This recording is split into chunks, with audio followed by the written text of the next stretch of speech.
ಒಮ್ಮೆ ಕೃಷ್ಣ ಸತ್ಯಭಾಮೆಯೊಟ್ಟಿಗೆ ಅರ್ಜುನನೊಟ್ಟಿಗೆ ತಾನು ಇಲ್ಲೇ ಕ್ರೀಡಾ ವಿಹಾರ ಮಾಡ್ಕೊಂಬರೋಣ ಅಂತ ಹೋಗಿದ್ದಾರಂತೆ.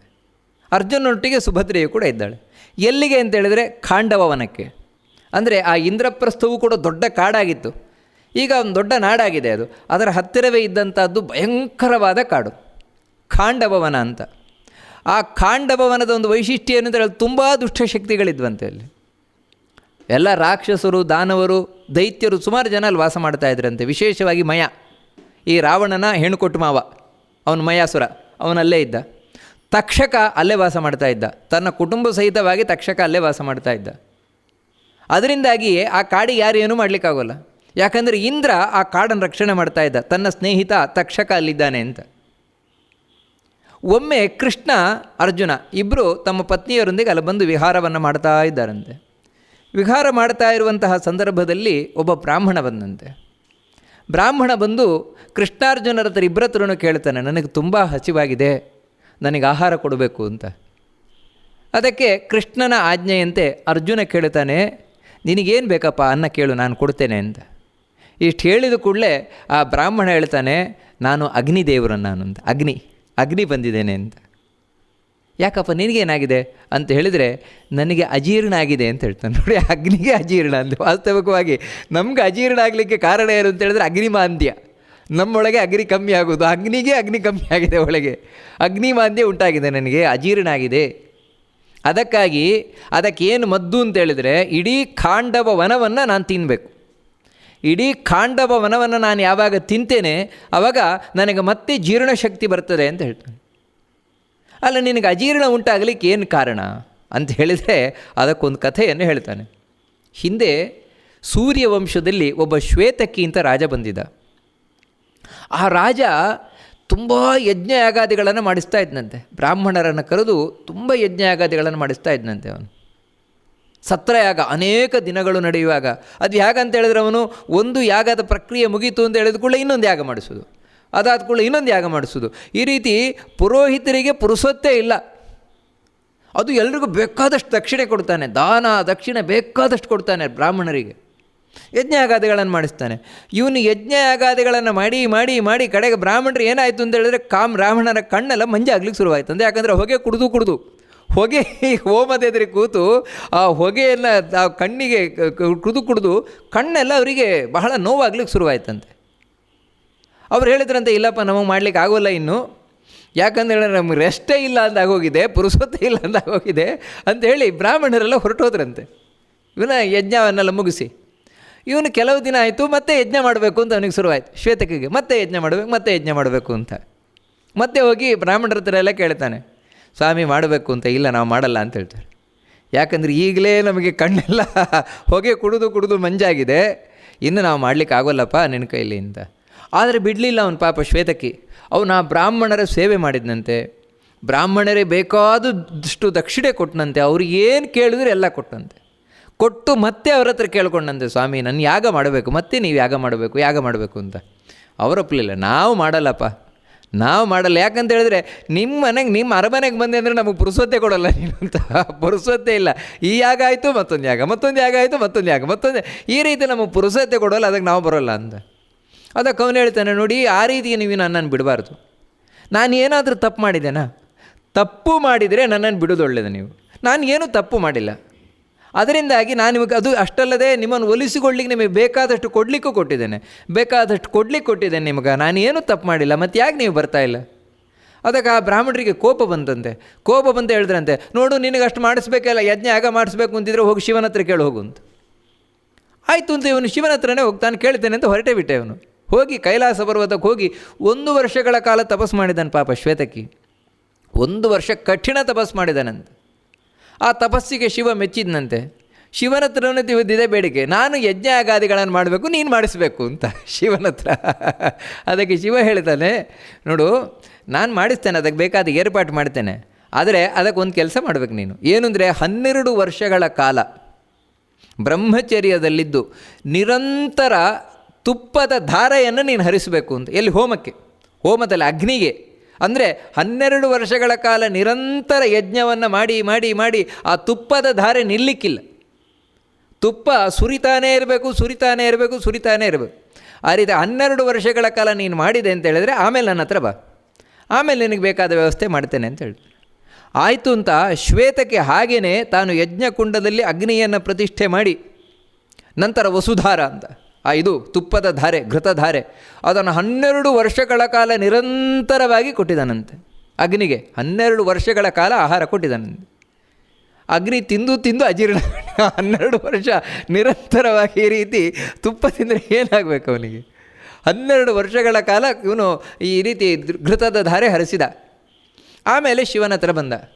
ಶಿವನ ಹತ್ರ ಬಂದು ಈ ರೀತಿ ನೀನು ಹೇಳಿದಾಗ ಮಾಡಿದ್ದೇನೆ ಶಿವನೇ, ಅದಕ್ಕೆ ನೀನು ನನ್ನ ಯಜ್ಞ ಆಗ ಮಾಡಿಸ್ಬೇಕು ಅಂತ. ಅದಕ್ಕೆ ಶಿವ ಹೇಳ್ತಾನೆ, ಇಲ್ಲ ನೀನು ಬ್ರಾಹ್ಮಣರ ಹತ್ರನೇ ಮಾಡಿಸ್ಬೇಕು ಅಂತಿದ್ಯಾ, ನಾನು ಮಾಡಿಸ್ಲಿಕ್ಕೆ ಬರೋಲ್ಲ ಅದರಿಂದಾಗಿ. ಆದರೆ ನನ್ನದೇ ಒಂದು ರೂಪ ಇದೆ ಭೂಮಿಯಲ್ಲಿ ಇವಾಗ, ಯಾವುದಂದರೆ ಅದು ದುರ್ವಾಸರು. ದುರ್ವಾಸರಿಂದಾಗಿ ನಿನ್ನ ಯಾಗವನ್ನು ಮಾಡಿಸ್ತೇನೆ ನಾನು. ಈ ರೀತಿ ಹೇಳಿ ದುರ್ವಾಸರ ಮೂಲಕ ಅವರ ಶಿಷ್ಯರು, ದುರ್ವಾಸರು ಆಗ ಅವರ ಶಿಷ್ಯರು ಇವರೆಲ್ಲ ಸೇರಿ ಇವನಿಗೇನು ಯಜ್ಞಾಗಾದಿಗಳನ್ನೆಲ್ಲ ಮಾಡಿಸ್ಬೇಕಿತ್ತು ಎಲ್ಲ ಯಜ್ಞಾಗವನ್ನು ಮಾಡಿಸಿದ್ರು. ಈ ರೀತಿ ಇವನ ಆಸೆ ಏನಿತ್ತು, ಆಸೆ ಪೂರ್ಣ ಆಯಿತು. ಆದರೆ ಅಗ್ನಿಗೆ ಮಾತ್ರ ಏನಾಗಿತ್ತು ಅಂತೇಳಿದ್ರೆ ಬಲ ಕುಂದಿತ್ತು, ಅವನದು ಬಲ ಕಮ್ಮಿಯಾಗಿತ್ತು. ಅಷ್ಟು ಮಾತ್ರ ಅಲ್ಲ, ಅವನ ತೇಜಸ್ಸು ಕಮ್ಮಿಯಾಗಿತ್ತು. ಅಂದರೆ ಅಗ್ನಿ ಅಂತ ಹೇಳಿದ್ರೆ ಪ್ರಕಾಶಮಾನಗರು, ಪ್ರಕಾಶ ಕಮ್ಮಿಯಾಗಿದೆ ಅಂತೆ ಅವನು. ಯಾಕಂದರೆ ಅಜೀರ್ಣಾಗ ಆ ರೀತಿ ಆಗಿದೆಯಂತೆ ಅವನಿಗೆ. ಅಲ್ಲ ಆಗಿದ್ದರೆ ಅಗ್ನಿಗೆ ಇಷ್ಟನ್ನು ತಾನು ಸುಟ್ಟು ಅಂದರೆ ಅದನ್ನು ಜೀರ್ಣ ಮಾಡಿಕೊಳ್ಳುವ ಶಕ್ತಿ ಇಲ್ವಾ? ನಮ್ಮ ಆಹಾರವನ್ನು ಜೀರ್ಣ ಮಾಡುವವನೇ ಅವನು ಅಗ್ನಿ, ಅವನಿಗೆ ಶಕ್ತಿ ಇಲ್ವಾ ಅಂದರೆ ಅದಕ್ಕೊಂದು ಇನ್ನೊಂದು ಕಥೆ ಇದೆ. ಈ ಅಗ್ನಿಗೆ ಹೆಸರೇನು ಅಂತ ಹೇಳಿದ್ರೆ ಹವ್ಯವಾಹ ಅಂತ. ಅಂದರೆ ನಾವು ಯಾವುದೇ ದೇವತೆಗಳಿಗೆ ಆಹುತಿ ಕೊಡೋದಾದರೂ ಅಗ್ನಿಯಲ್ಲಿ ಕೊಡ್ತೇವೆ. ಸ್ವಾಹ ಸ್ವಾಹ ಅಂತ ಆಹುತಿ ಕೊಡ್ತೇವೆ ಯಾವುದೇ ದೇವತೆಗಳನ್ನು. ಇವಾಗ ಒಂದು ಗಣಪತಿಗೆ ಹೋಮ ಮಾಡಬೇಕಾದ್ರೆ ಅಗ್ನಿಯಲ್ಲೇ ಕೊಡೋದು, ಒಂದು ದುರ್ಗೆಗೆ ಹೋಮ ಮಾಡಬೇಕಾದ್ರೆ ಅಗ್ನಿಯಲ್ಲೇ ಕೊಡೋದು, ವಿಷ್ಣುವಿಗೆ ಅಗ್ನಿಯಲ್ಲೇ ಕೊಡ್ತೇವೆ. ಅಗ್ನಿ ಏನು ಮಾಡ್ತಾನೆ ಅಂದರೆ ಆ ಹವಿಸ್ಸನ್ನು ನಾವೇನು ಅಗ್ನಿಯಲ್ಲಿ ಹಾಕ್ತೇವೆ ಅದನ್ನು ತೊಗೊಂಡೋಗಿ ಆಯಾ ದೇವತೆಗಳಿಗೆ ಮುಟ್ಟಿಸ್ತಾನೆ ಅಂತ. ಅದಕ್ಕೆ ಹವ್ಯವಾಹ ಅಂತ ಅವನಿಗೆ ಹೆಸರು. ಅಂದರೆ ಪೋಸ್ಟ್ ಮ್ಯಾನ್ ಕೆಲಸ ಮಾಡ್ತಾನೆ. ಅದಕ್ಕೆ ಪ್ರತಿಯಾಗಿ ದೇವತೆಗಳ ಹತ್ರ ಕೇಳಿದ್ನಂತೆ, ನಾನು ನಿಮಗೆ ಆಹಾರ ತಂದು ಕೊಡ್ತೇನೆ, ಅದಕ್ಕೆ ಪ್ರತಿಯಾಗಿ ನನಗೆ ನೀವು ಕೊಡಬೇಕು ಅಂತ. ನನಗೆ ಕೊಡಬೇಕು ಏನು ಅಂತ ಹೇಳಿದರೆ ಪ್ರಯಾಜ ಅನುಯಾಜ ಅಂತ. ಪ್ರಯಾಜ ಅನುಯಾಜ ಅಂತ ಅಂದರೆ ಪ್ರಧಾನ ಹೋಮ ಏನು ಮಾಡ್ತಾರೆ, ಪ್ರಧಾನ ಹೋಮ ಮಾಡುವುದಕ್ಕಿಂತ ಮುಂಚೆ ಕೆಲವು ಆಹುತಿಗಳು ಕೊಡಲಿಕ್ಕುಂಟು, ಅದು ಪ್ರಯಾಜ ಅಂತ. ಅದು ಅಗ್ನಿಗೆ ಕೊಡಬೇಕು ಅಂತ. ಅದೇ ರೀತಿ ಅನುಯಾಜ ಅಂತ ಹೇಳಿದರೆ ಆ ಪ್ರಧಾನ ಹೋಮ ಆಮೇಲೆ ಕೆಲವು ಆಹುತಿಗಳು ಕೊಡಲಿಕ್ಕುಂಟು, ಸ್ವಿಷ್ಟಕೃತ ಅಗ್ನಿ ಅಂತೆಲ್ಲ ಕೊಡಲಿಕ್ಕುಂಟು, ಅದು ಅನುಯಾಜ. ಈ 2 ಆಹುತಿಗಳು ನನಗೆ ಸಿಗಬೇಕು ಅಂತ ದೇವತೆಗಳು ಒಪ್ಪಿಕೊಂಡ್ರಂತೆ. ಯಾಕಂದರೆ ಇವ್ನು ತಂದು ಕೊಡಬೇಕಲ್ವ, ನಮ್ಮ ಮನೆ ತನಕ ನಮಗೆ ತಂದು ಕೊಡಬೇಕಲ್ವ. ಆದರೆ ಅವ್ರಿಗೆ ಇಷ್ಟ ಇಲ್ಲದೆ ಒಪ್ಪಿಕೊಟ್ರಂತೆ. ಅದಕ್ಕೆ ಆಯಿತು ನಿನಗೆ ಈ ಆಹುತಿಗಳನ್ನು ಕೊಡ್ತೇವೆ ಅಂತ ಹೇಳಿದ್ರು ಶಾಪ ಕೊಟ್ರಂತೆ, ನಿನಗೆ ಅಜೀರ್ಣ ಹೋಗಲಿ ಅಂತ. ಯಾಕಂದರೆ ನಮ್ಮಲ್ಲಿ ಕೆಲವು ಸಲ ಇಷ್ಟ ಇಲ್ಲದೆ ಕೊಡೋದುಂಟು, ಕೊಟ್ಟಬೇಕಾದ್ರೆ ತಗೋ ಆ ಕಡೆ ತೊಗೊಂಡು ಸಾಯಿ ಹಾಗೆ ಇವನು ಕೊಟ್ಟರು. ದೇವತೆಗಳು ಕೊಡಬೇಕಾದ್ರೆ ಅದರೊಟ್ಟಿಗೆ ಒಂದು ಶಾಪ ಕೊಟ್ಟರು, ಏನಂತ ಹೇಳಿದ್ರೆ ನಿನಗೆ ಅಜೀರ್ಣ ಆಗಲಿ ಅಂತ. ಹೀಗೆ ಇದು ನಿಜವಾಗಿ ಅಗ್ನಿಗೆ ಬಂದ ಅಜೀರ್ಣದ ರೋಗ ಅಲ್ಲ, ಮತ್ತೇನು ಅಂತ ಹೇಳಿದರೆ ಆ ದೇವತೆಗಳ ಶಾಪದಿಂದಾಗ ಅವನಿಗೆ ಈ ರೀತಿ ಅಜೀರ್ಣ ಉಂಟಾಗಿದೆಯಂತೆ. ಅದು 12 ವರ್ಷ ಇವನು ಆಹಾರ ಹಾಕಿ ತುಪ್ಪದ ಧಾರೆಯನ್ನು ಸುರಿಸಿ ಅದರಿಂದಾಗಿ ಈ ಅಜೀರ್ಣವನ್ನು ನಾನು ಹೇಗೆ ಕಮ್ಮಿ ಮಾಡಿಕೊಳ್ಳೋಣ ಅಂತೇಳಿ ಚತುರ್ಮುಖ ಬ್ರಹ್ಮದೇವರ ಹತ್ರ ಹೋಗಿ ಕೇಳಿದ್ನಂತೆ ಅಗ್ನಿ, ಈ ರೀತಿ ನಾನು ಏನು ಮಾಡೋಣ ಅಂತ. ಅದಕ್ಕೆ ಹೇಳ್ತಾರೆ ಚತುರ್ಮುಖ ಬ್ರಹ್ಮದೇವರು, ನೋಡು ಇದಕ್ಕೆ ಒಂದೇ ಉಪಾಯ ಇರೋದು. ಖಾಂಡವ ವನ ಇದೆ, ಆ ಖಾಂಡವ ವನದಲ್ಲಿರುವಂತಹ ಪ್ರತಿಯೊಂದು ಪ್ರಾಣಿ ಪಕ್ಷಿ ಇವುದರ ಮೇಧಸ್ಸೇನಿದೆ, ಆ ಮೇಧಸ್ಸನ್ನು ನೀನು ಸ್ವೀಕಾರ ಮಾಡಿದೆ ಅಂತೇಳಿದರೆ ನೀನು ಮೊದಲಿನ ಹಾಗೆ ಬೆಳಗ್ತೀಯಾ, ಮೊದಲಿನ ಹಾಗೆ ನಿನಗೆ ಒಂದು ಪಾಚನ ಶಕ್ತಿ ಬರ್ತದೆ ಅಂತ ಹೇಳಿದ್ರು ಬ್ರಹ್ಮದೇವರು. ಆದರೆ ಚತುರ್ಮುಖ ಬ್ರಹ್ಮದೇವರು ಹೇಳ್ತಾರೆ, ನಾನು ಮೊದಲೇ ನಿನಗೆ ಹೇಳಿದ್ದೆ ಖಾಂಡವ ವನವನ್ನು ಸುಡು ಅಂತ, ನೀನು ಸುಡಲಿಲ್ಲ ಅಂತ ಹೇಳ್ತಾರೆ. ಅದಕ್ಕೆ ಅಗ್ನಿ ಹೇಳ್ತಾನೆ, ಹೌದು ಬ್ರಹ್ಮದೇವರೇ ನಾನು ಸುಡ್ಲಿಕ್ಕೆ ಪ್ರಯತ್ನ ಪಟ್ಟಿದ್ದೆ. ಯಾಕೆ ಅಂತ ಹೇಳಿದ್ರೆ ತುಂಬ ದೈತ್ಯರಿದ್ದಾರೆ ಅಂತ. ದೈತ್ಯ ದಾನವರೆಲ್ಲ ತುಂಬ ಜನ ಅಲ್ಲಿದ್ದಾರೆ, ಅವರು ಕೀಟ್ಲೆ ಕೊಡ್ತಾರೆ ಅಲ್ಲಿದ್ದು, ಅದಕ್ಕೋಸ್ಕರ ಸುಡು ಅಂತ ಚತುರ್ಮುಖ ಬ್ರಹ್ಮದೇವರು ಹೇಳಿದರು. ಅಗ್ನಿ ಸುಡ್ಲಿಕ್ಕೇನೋ ಬಂದಿದ್ದಂತೆ. ಇವನು ಯಾವಾಗ ಬೆಂಕಿ ಅಂದರೆ ಕಾಳ್ಗಿಚ್ಚು ಹೊತ್ಕೊಳ್ತದೆ, ಹೊತ್ಕೊಂಡು ಬಗ ಉರಿಬೇಕಾದ್ರೆ ಇಂದ್ರ ಮೇಲಿನಿಂದ ಮಳೆ ಸುರಿಸಿಬಿಡ್ತಾನಂತೆ, ಎಲ್ಲ ಆರೋಗ್ತದಂತೆ. ಕಾರಣ ಏನಂತ ಹೇಳಿದ್ರೆ ಇಂದ್ರನ ಸ್ನೇಹಿತ ತಕ್ಷಕ ಅಲ್ಲಿದ್ದಾನೆ. ತಕ್ಷಕನಿಗೆ ಏನಾದರೂ ಆಗತ್ತೆ ಅಂತ ಒಂದು ಪಕ್ಷ ಇಂದ್ರ ಮಳೆ ಸುರಿಸದೇ ಇದ್ದ ಪಕ್ಷದಲ್ಲಿ ಜನಗಳು ನೀರು ತೊಗೊಂಬಂದು ಹಾಕ್ತಾರಂತೆ. ಅಗ್ನಿ ಹೇಳ್ತಾನೆ, ಜನ ಬೆಂಕಿ ಹತ್ಕೊಂಡಿದ್ದು ನೋಡಿ, ಕಾಳ್ಗೀಚು ಹತ್ಕೊಂಡಿದ್ದು ನೋಡಿ ತಾವು ಸಿಕ್ಕಾಪಟ್ಟ ನೀರು ತಂದು ಹಾಕಿ ಅಗ್ನಿಯೆಲ್ಲ ನಂದಿಸಿಬಿಡ್ತಾರೆ. ಅಥವಾ ಅನೇಕ ಹೆಡೆಯ ಸರ್ಪಗಳಿದೆಯಂತೆ ಅಲ್ಲಿ, ಅವುಗಳೇನು ಮಾಡ್ತವೆ ಅಂದರೆ ತಮ್ಮ ಬಾಯಿಯಿಂದ ನೀರನ್ನು ಉಗುಳಿ ಆರಿಸಿಬಿಡ್ತವಂತೆ. ಅಂದರೆ ತಕ್ಷಕನ ಕಡೆಯವೆಲ್ಲ ಇದ್ದಾವೆ. ಹೀಗಾಗಿ ನನಗೆ ಅದನ್ನು ಸುಡಲಿಕ್ಕಾಗ್ತಾ ಇಲ್ಲ ಖಾಂಡವವನವನ್ನು. ವಿಶೇಷವಾಗಿ ಇಂದ್ರ ಅದನ್ನು ರಕ್ಷಣೆ ಮಾಡ್ತಾ ಇದ್ದಾನೆ ತಕ್ಷಕನಿಗೋಸ್ಕರ. ನಾನು ಯಾವಾಗ ಪ್ರಯತ್ನ ಪಟ್ಟರೂ ಕೂಡ ಇಂದ್ರ ತಡೆ ಒಡ್ತಾ ಇದ್ದಾನೆ ಅಂತ ಹೇಳಿದಾಗ ಚತುರ್ಮುಖ ಬ್ರಹ್ಮದೇವರು ಹೇಳ್ತಾರೆ, ನೋಡಿ ಇವಾಗ ಒಂದು ನಿನಗೆ ಅವಕಾಶ ಇದೆ. ಏನು ಅಂತೇಳಿದರೆ, ಈಗ ಆ ಇಂದ್ರನೇ ಅರ್ಜುನನಾಗಿ ಬಂದಿದ್ದಾನೆ. ಅಂದರೆ ನರನಾರಾಯಣರೇ ಈಗ ಕೃಷ್ಣಾರ್ಜುನರಾಗಿ ಬಂದಿದ್ದಾರೆ. ಇವಾಗ ನೀನು ಅವ್ರ ಕಾಲು ಹಿಡಿದೆ ಅಂತ ಹೇಳಿದರೆ, ಅವರನ್ನು ಆಶ್ರಯಿಸಿದೆ ಅಂತ ಹೇಳಿದರೆ ಖಾಂಡವವನವನ್ನು ಖಂಡಿತವಾಗಿ ನಿನಗೆ ಸುಡಲಿಕ್ಕೆ ಸಾಧ್ಯ ಉಂಟು. ಇದು ಉಪಾಯವನ್ನು ಹೇಳಿದ್ರು. ಕಾರಣ ಏನು ಅಂತೇಳಿದರೆ, ನೀನು ಅರ್ಜುನನನ್ನು ಆಶ್ರಯಿಸಿದೆ ಅಂದರೆ ಅರ್ಜುನ ಬೇರೆ ಅಲ್ಲ, ಇಂದ್ರ ಬೇರೆ ಅಲ್ಲ. ಒಂದೊಮ್ಮೆ ಅರ್ಜುನ ಮಾತು ಕೊಟ್ಟ ಅಂದರೆ ನಾನು ನಿನಗೆ ಅನ್ನ ಕೊಡ್ತೇನೆ ಅಂತ ಹೇಳಿದರೆ ಇಂದ್ರ ವಿರೋಧ ಮಾಡಲಿಕ್ಕಾಗೋಲ್ಲ. ಯಾಕಂದರೆ ತಾನೇ ಅಲ್ವ ಇವನು, ಅದಕ್ಕೆ ತಾನು ಮತ್ತು ಕೊಟ್ಟ ಮೇಲೆ ಅದನ್ನು ನಿಲ್ಲಿಸ್ಲಿಕ್ಕಾಗೋಲ್ಲ. ಮತ್ತು ಇನ್ನೊಂದೇನು ಅಂತೇಳಿದರೆ, ಒಂದೊಮ್ಮೆ ಏನಾಗಿರ್ತದೆ ಅಂತೇಳಿದರೆ, ಸಣ್ಣ ಸಣ್ಣ ದೇವತೆಗಳಿಗೆ ತಾವಿಲ್ಲಿ ಬಂದಾಗಲೂ ಕೂಡ ನಾವು ಯಾವ ದೇವತೆಯಿಂದ ಮರೆದೋಗಿಬಿಟ್ಟಿರ್ತದೆ ಅವರಿಗೆ. ಇವಾಗ ಕೃಷ್ಣನಿಗಾದರೂ ನಾನು ಸರ್ವೋತ್ತಮನಾದ ಭಗವಂತ ಅನ್ನೋದು ಯಾವಾಗಲೂ ಗೊತ್ತಿರುತ್ತೆ. ಆದರೆ ಅರ್ಜುನನಿಗಾಗಲ್ಲ.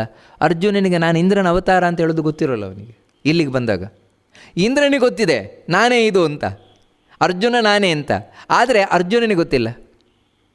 ಅದರಿಂದಾಗಿ ಒಂದೊಮ್ಮೆ ಇಂದ್ರ ಏನಾದರೂ ವಿರೋಧ ಮಾಡಿದರೂ ಕೂಡ ಅರ್ಜುನನಿಗೆ ಪಕ್ಕದಲ್ಲಿ ಕೃಷ್ಣ ಇದ್ದಾನೆ. ಕೃಷ್ಣ ಹೇಗಾದರೂ ಸಂಭಾಳಿಸ್ತಾನೆ. ಈ ರೀತಿ ನೋಡಿ, ಇದೊಂದು ಒಳ್ಳೆಯ ಅವಕಾಶ ಇದೆ. ಅದಕ್ಕೆ ಹೋಗಿ ನೀನು ಆ ಕೃಷ್ಣಾರ್ಜುನರನ್ನು ಹೇಗಾದರೂ ಶರಣು ಹೊಂದು ಅಂತ ಹೇಳಿ. ಹಾಗಾಗಿ ಇವಾಗ ಅಗ್ನಿ ತಾನು ಕೃಷ್ಣಾರ್ಜುನರ ಹತ್ರ ಬಂದಿದ್ದಾನೆ. ಇಲ್ಲಿ ಅವರು ಖಾಂಡವ ವನದಲ್ಲೇ ಇದ್ದಾಗ ಬಂದು ಈ ರೀತಿ ಅನ್ನವನ್ನು ಕೇಳಿದ, ನನಗೆ ಈ ಅನ್ನವನ್ನು ಕೊಡಬೇಕು ಅಂತ. ಅದಕ್ಕೆ ಅರ್ಜುನ ಹೇಳ್ತಾನೆ, ನೋಡು ನಾವೇನೋ ಕೊಡ್ತೇವೆ ಅಂತ ಮಾತು ಕೊಡ್ತೇವೆ, ಆದರೆ ನನಗೆ ಇವಾಗ ಇಲ್ಲಿಂದ ಯಾಕಂತೇಳಿದ್ರೆ ಖಾಂಡವವನ್ನು ಸುಡಬೇಕು ಅಂದರೆ 12 ಯೋಜನ ವಿಸ್ತೀರ್ಣದ ಸುತ್ತ ಕಾಡನ್ನು ಸುಟ್ಟು ಭಸ್ಮ ಮಾಡಬೇಕು.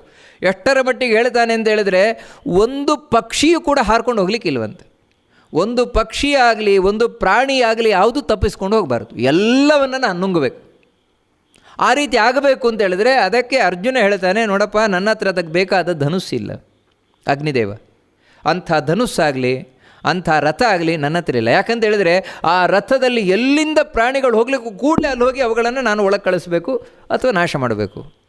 ನನಗೆ ಅಂಥದ್ದು ನನ್ನ ಹತ್ರ ಏನಿಲ್ಲ. ನೀನು ಅದಕ್ಕೆ ಬೇಕಾದ ವ್ಯವಸ್ಥೆಯನ್ನು ಮಾಡ್ತೀಯ ಅಂತಾದರೆ ಖಂಡಿತವಾಗಿ ಖಾಂಡವದ ಇದು ವನ ಏನಿದೆ ಅದರ ಇಡಿಗೆ ಕೊಡ್ತೇನೆ ನಾನು ಅಂತ ಅರ್ಜುನ ಹೇಳ್ತಾನೆ. ಅದನ್ನು ಕೇಳಿ ಅಗ್ನಿ ಒಪ್ಪಿಕೊಂಡ, ಆಯಿತು ಅಂತ ಒಪ್ಪಿ ಕೂಡಲೇ ವರುಣನ ಹತ್ರ ಹೋಗ್ತಾನೆ. ನೋಡಿ ಅಗ್ನಿ ವರುಣನ ಹತ್ರ ಹೋಗಿ ವರುಣನಿಗೆ ಹೇಳ್ತಾನೆ, ನೋಡು ವರುಣ, ನಿನ್ನ ಬಳಿ ಇರುವಂತಹ ಧನುಸ್ಸನ್ನು ಕೊಡು ನನಗೆ ಅಂತ. ವರುಣ ಸಂತೋಷದಿಂದ ಒಪ್ಪಿಕೊಂಡ. ಹಾಗೆ ವರುಣ ಒಂದು ರಥ ಇತ್ತು, ಆ ರಥವನ್ನು ಕೊಡು ಅಂತ ಹೇಳ್ತಾನೆ. ಆ ರಥವನ್ನು ತೊಗೊಂಬರ್ತಾನೆ.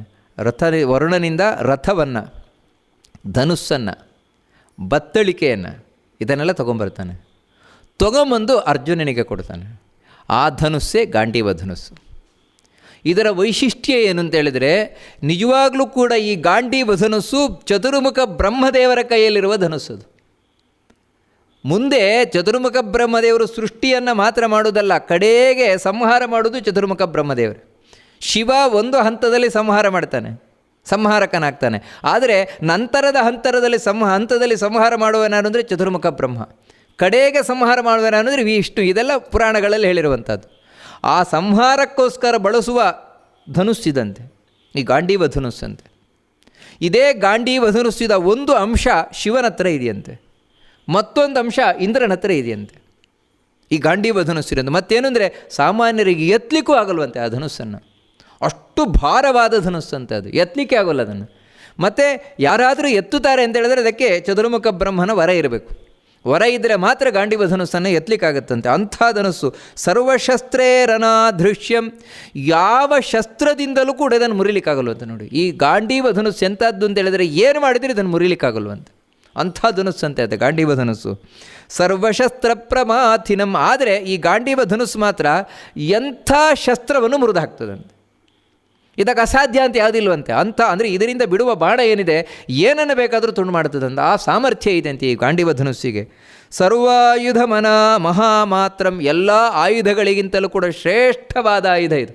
ಎಲ್ಲಿವರೆಗೆ ಅಂದರೆ ಉಳಿದ ಲಕ್ಷ ಲಕ್ಷ ಅಸ್ತ್ರಶಸ್ತ್ರಗಳನ್ನು ಎಲ್ಲ ಆಯುಧಗಳನ್ನು ಸೇರಿಸಿದರೂ ಈ ಒಂದು ಗಾಂಡೀವ ಧನುಸ್ಸಿಗೆ ಸರಿಯಾಗಲ್ವಂತೆ. ಇಷ್ಟಾದರೂ ಈ ಗಾಂಡೀವ ಧನುಸ್ಸೇನಿದೆ ಅದು ಧರಿಸಲಿಕ್ಕೆ ಈಸಿ ಅಂತ ಹೇಳಿದ್ರೆ ಅದರಲ್ಲಿ ಏನು ಕಷ್ಟ ಇಲ್ಲ, ಅದನ್ನು ಹಿಡ್ಕೊಳ್ಳಿಕ್ಕೆಲ್ಲ ಚೆನ್ನಾಗಿ ಗ್ರಿಪ್ ಚೆನ್ನಾಗಿದೆ ಅದರಲ್ಲಿ, ಆ ಗಾಂಡೀವ ಧನುಸ್ಸಿನಲ್ಲಿ. ಅಷ್ಟು ಮಾತ್ರ ಅಲ್ಲ, ನೋಡಲಿ ಅದರಲ್ಲಿ ಯಾವುದೇ ಒಂದು ಊನತೆ ಇಲ್ವಂತೆ, ಅಂದರೆ ಎಲ್ಲೋ ಒಂಚೂರು ಗಾಯ ಇರೋದು ಹಾಗೆಲ್ಲ ಎಲ್ಲೋ ಇಲ್ವಂತೆ, ಪರ್ಫೆಕ್ಟಾಗಿ ಮಾಡಲ್ಪಟ್ಟಿದೆಯಂತೆ.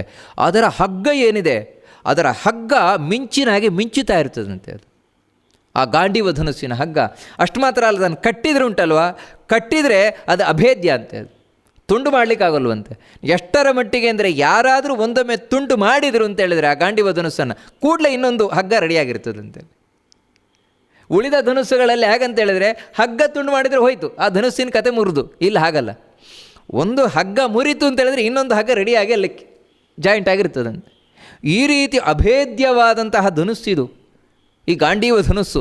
ಆ ಗಾಂಡೀವ ಧನುಸ್ಸನ್ನು ಇಂದ್ರ ತಾನು ಈ ಅರ್ಜುನ ತಾನು ಪಡೆದನಂತೆ.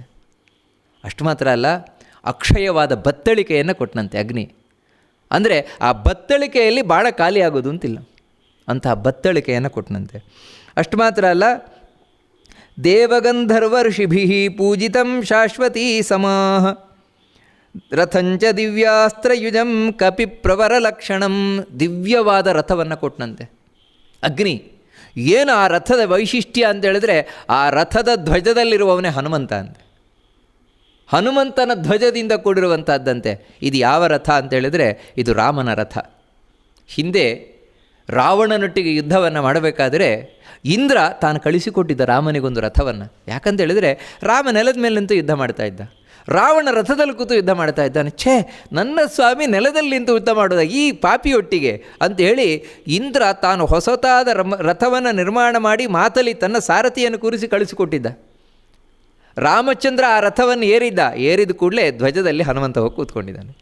ಯಾಕಂದರೆ ಕಪಿಧ್ವಜ, ಎಲ್ಲಿ ಕಪಿ ಇದ್ದಾನೋ, ಎಲ್ಲಿ ಹನುಮಂತ ಇದ್ದಾನೋ ಅದು ವಿಜಯದ ಸಂಕೇತ ಅಂತ. ಹನುಮಂತ ಇರುವಲ್ಲಿ ಸೋಲೆ ಇಲ್ವಂತೆ, ಅದರಿಂದಾಗಿ ಈ ರಥ ಎಲ್ಲಿದೆ ಅಲ್ಲಿ ಸೋಲೆ ಇಲ್ವಂತೆ. ಅಂತಹ ಕಪಿಧ್ವಜದಿಂದ ಕೂಡಿರುವಂತಹ ರಥ, ಬಿಳಿಯಾದ ಕುದುರೆಗಳಿಂದ ಕಟ್ಟಲ್ಪಟ್ಟ ರಥ, 5 ಕುದುರೆಗಳು ಅದರಿಂದ ಕಟ್ಟಲ್ಪಟ್ಟಂತಹ ರಥ ಅಂತೆ ಅರ್ಜುನನದ್ದು ರಥ. ಅದೇ ಅಗ್ನಿರಥ, ಇದು ಅಗ್ನಿರಥ. ಆ ರಥವನ್ನು ಕೊಟ್ಟಿದ್ದಾನಂತೆ ಅಗ್ನಿ ಇವನಿಗೆ. ರಾಮಚಂದ್ರ ಇದರಿಂದಲೇ ರಾವಣನನ್ನು ಹಿಂದೆ ಕೊಂದಿದ್ದು.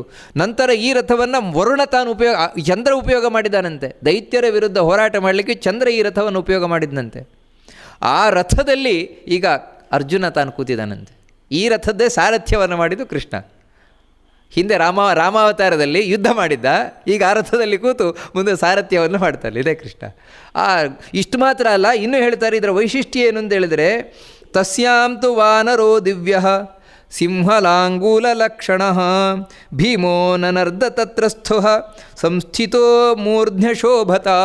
ಬರೀ ಹನುಮಂತನ ಧ್ವಜ ಅಂದರೆ ಚಿತ್ರ ಮಾತ್ರ ಇರುವುದಲ್ಲ, ಮತ್ತು ಹನುಮಂತ ಗರ್ಜನೆ ಮಾಡ್ತಾನಂತೆ. ಧ್ವಜದಲ್ಲಿ ಕೂತು ಹನುಮಂತ ಗರ್ಜನೆ ಮಾಡ್ತಾನಂತೆ. ಎಂಥ ಗರ್ಜನೆ ಅಂತ ಹೇಳಿದರೆ ಮುಂದೆ ಬರ್ತದೆ ನಮಗೆ ರಾಮಾಯಣ ಇದರ ಮಹಾಭಾರತ ಯುದ್ಧದಲ್ಲಿ. ಆ ಗರ್ಜನೆಯನ್ನು ಕೇಳಿಯೇ ಸೈನ್ಯ ಮೂರ್ಛೆ ತಪ್ಪಿ ಹೋಗುತ್ತಂತೆ, ಹನುಮಂತನ ಗರ್ಜನೆಯಿಂದ ಅಂಥದ್ದು. ಅಷ್ಟು ಮಾತ್ರ ಅಲ್ಲ, ಅದರ ಹಿಂದೆ ಇನ್ನೂ ಕೆಲವಿದ್ದಾವಂತೆ, ಕೆಲವೆಲ್ಲ ದುಷ್ಟಶಕ್ತಿಗಳು ಮುಂತಾದವುಗಳಿದೆ ಅಂತ, ಅವುಗಳು ಕೂಡ ಗರ್ಜನೆ ಮಾಡ್ತಾವಂತೆ. ಈ ಅಗ್ನಿರಥ ಏನಿದೆ, ಈ ರಥದ ಹಿಂದೆ ಕೆಲವು ಶಕ್ತಿಗಳಿವೆ, ಅವು ಕೂಡ ಗರ್ಜನೆ ಮಾಡ್ತಾವಂತೆ. ಎಲ್ಲಿವರೆಗೆ ಅಂದರೆ ಶತ್ರುಗಳು ಆ ಗರ್ಜನೆಯನ್ನು ಕೇಳಿಯೇ ಹಾರ್ಟ್ ಫೇಲ್ ಆಗಿ ಬೀಳಬೇಕು.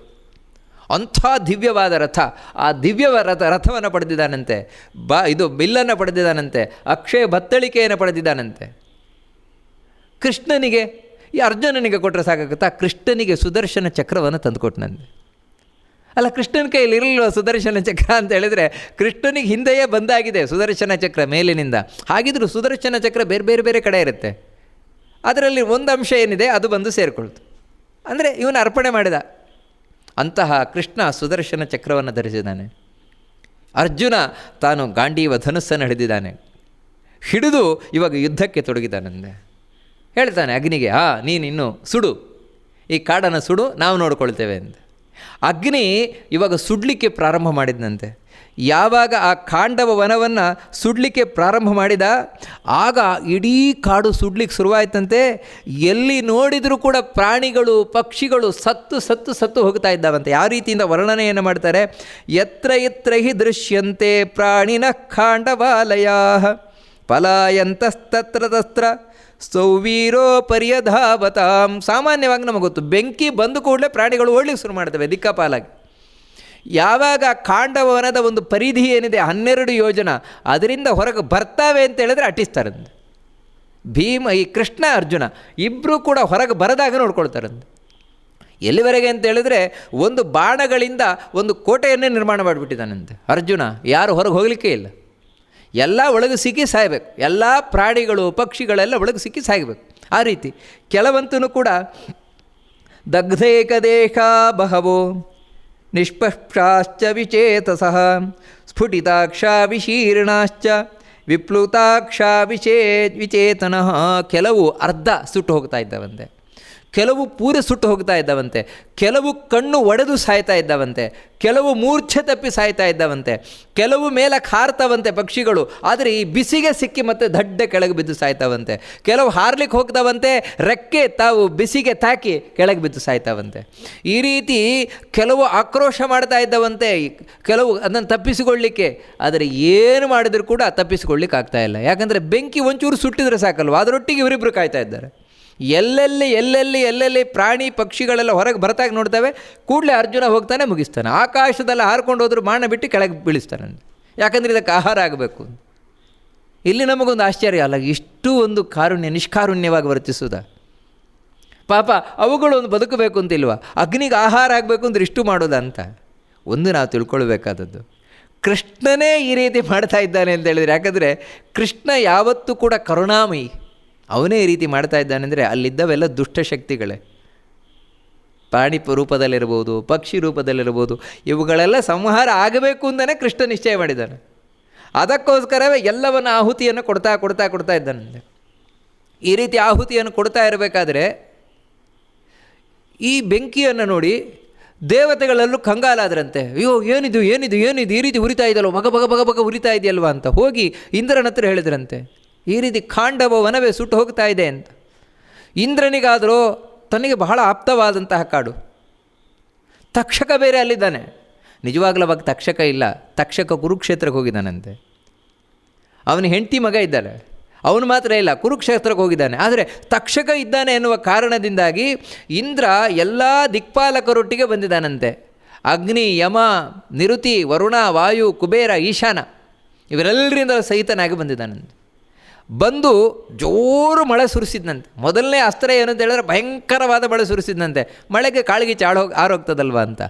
ಆದರೆ ಅರ್ಜುನ ವಾಯುವ್ಯಾಸ್ತ್ರವನ್ನು ಬಿಟ್ಟು ಮೋಡವನ್ನೆಲ್ಲ ಗಾಳಿಯಿಂದ ಉರಿಸಿಬಿಟ್ಟ. ಜೋರು ಗಾಳಿ ಬೀಸ್ತು, ಮೋಡಗಳೆಲ್ಲ ಆ ಕಡೆ ಹೊರೋಯ್ತು. ಮತ್ತು ಯುದ್ಧಕ್ಕೆ ಬಂದರು. ಕೃಷ್ಣಾರ್ಜುನರಿಗೂ ಎಲ್ಲ ದಿಕ್ಪಾಲಕರಿಗೂ ಯುದ್ಧ ಆಯಿತು.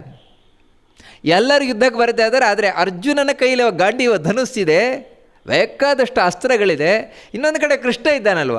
ಈ ಕೃಷ್ಣಾರ್ಜುನರು ಒಟ್ಟಿಗೆ ಸೇರಿದರು ಅಂದರೆ ಅದೇ ಭಗವದ್ಗೀತೆಯಲ್ಲಿ ಕಡೆಗೆ ಹೇಳುವ ಮಾತೇ ಅದು. ಯತ್ರ ಯೋಗೇಶ್ವರ ಕೃಷ್ಣ ಯತ್ರ ಪಾರ್ಥೋ ಧನುರ್ಧರ ತತ್ರ ಶ್ರೀ ವಿಜಯೋರ್ಭೂತಿ ಧ್ರುವ ನೀತಿರ್ಮತಿರ್ಮಮ ಅಂತ. ಅಲ್ಲಿ ವಿಜಯವೇ.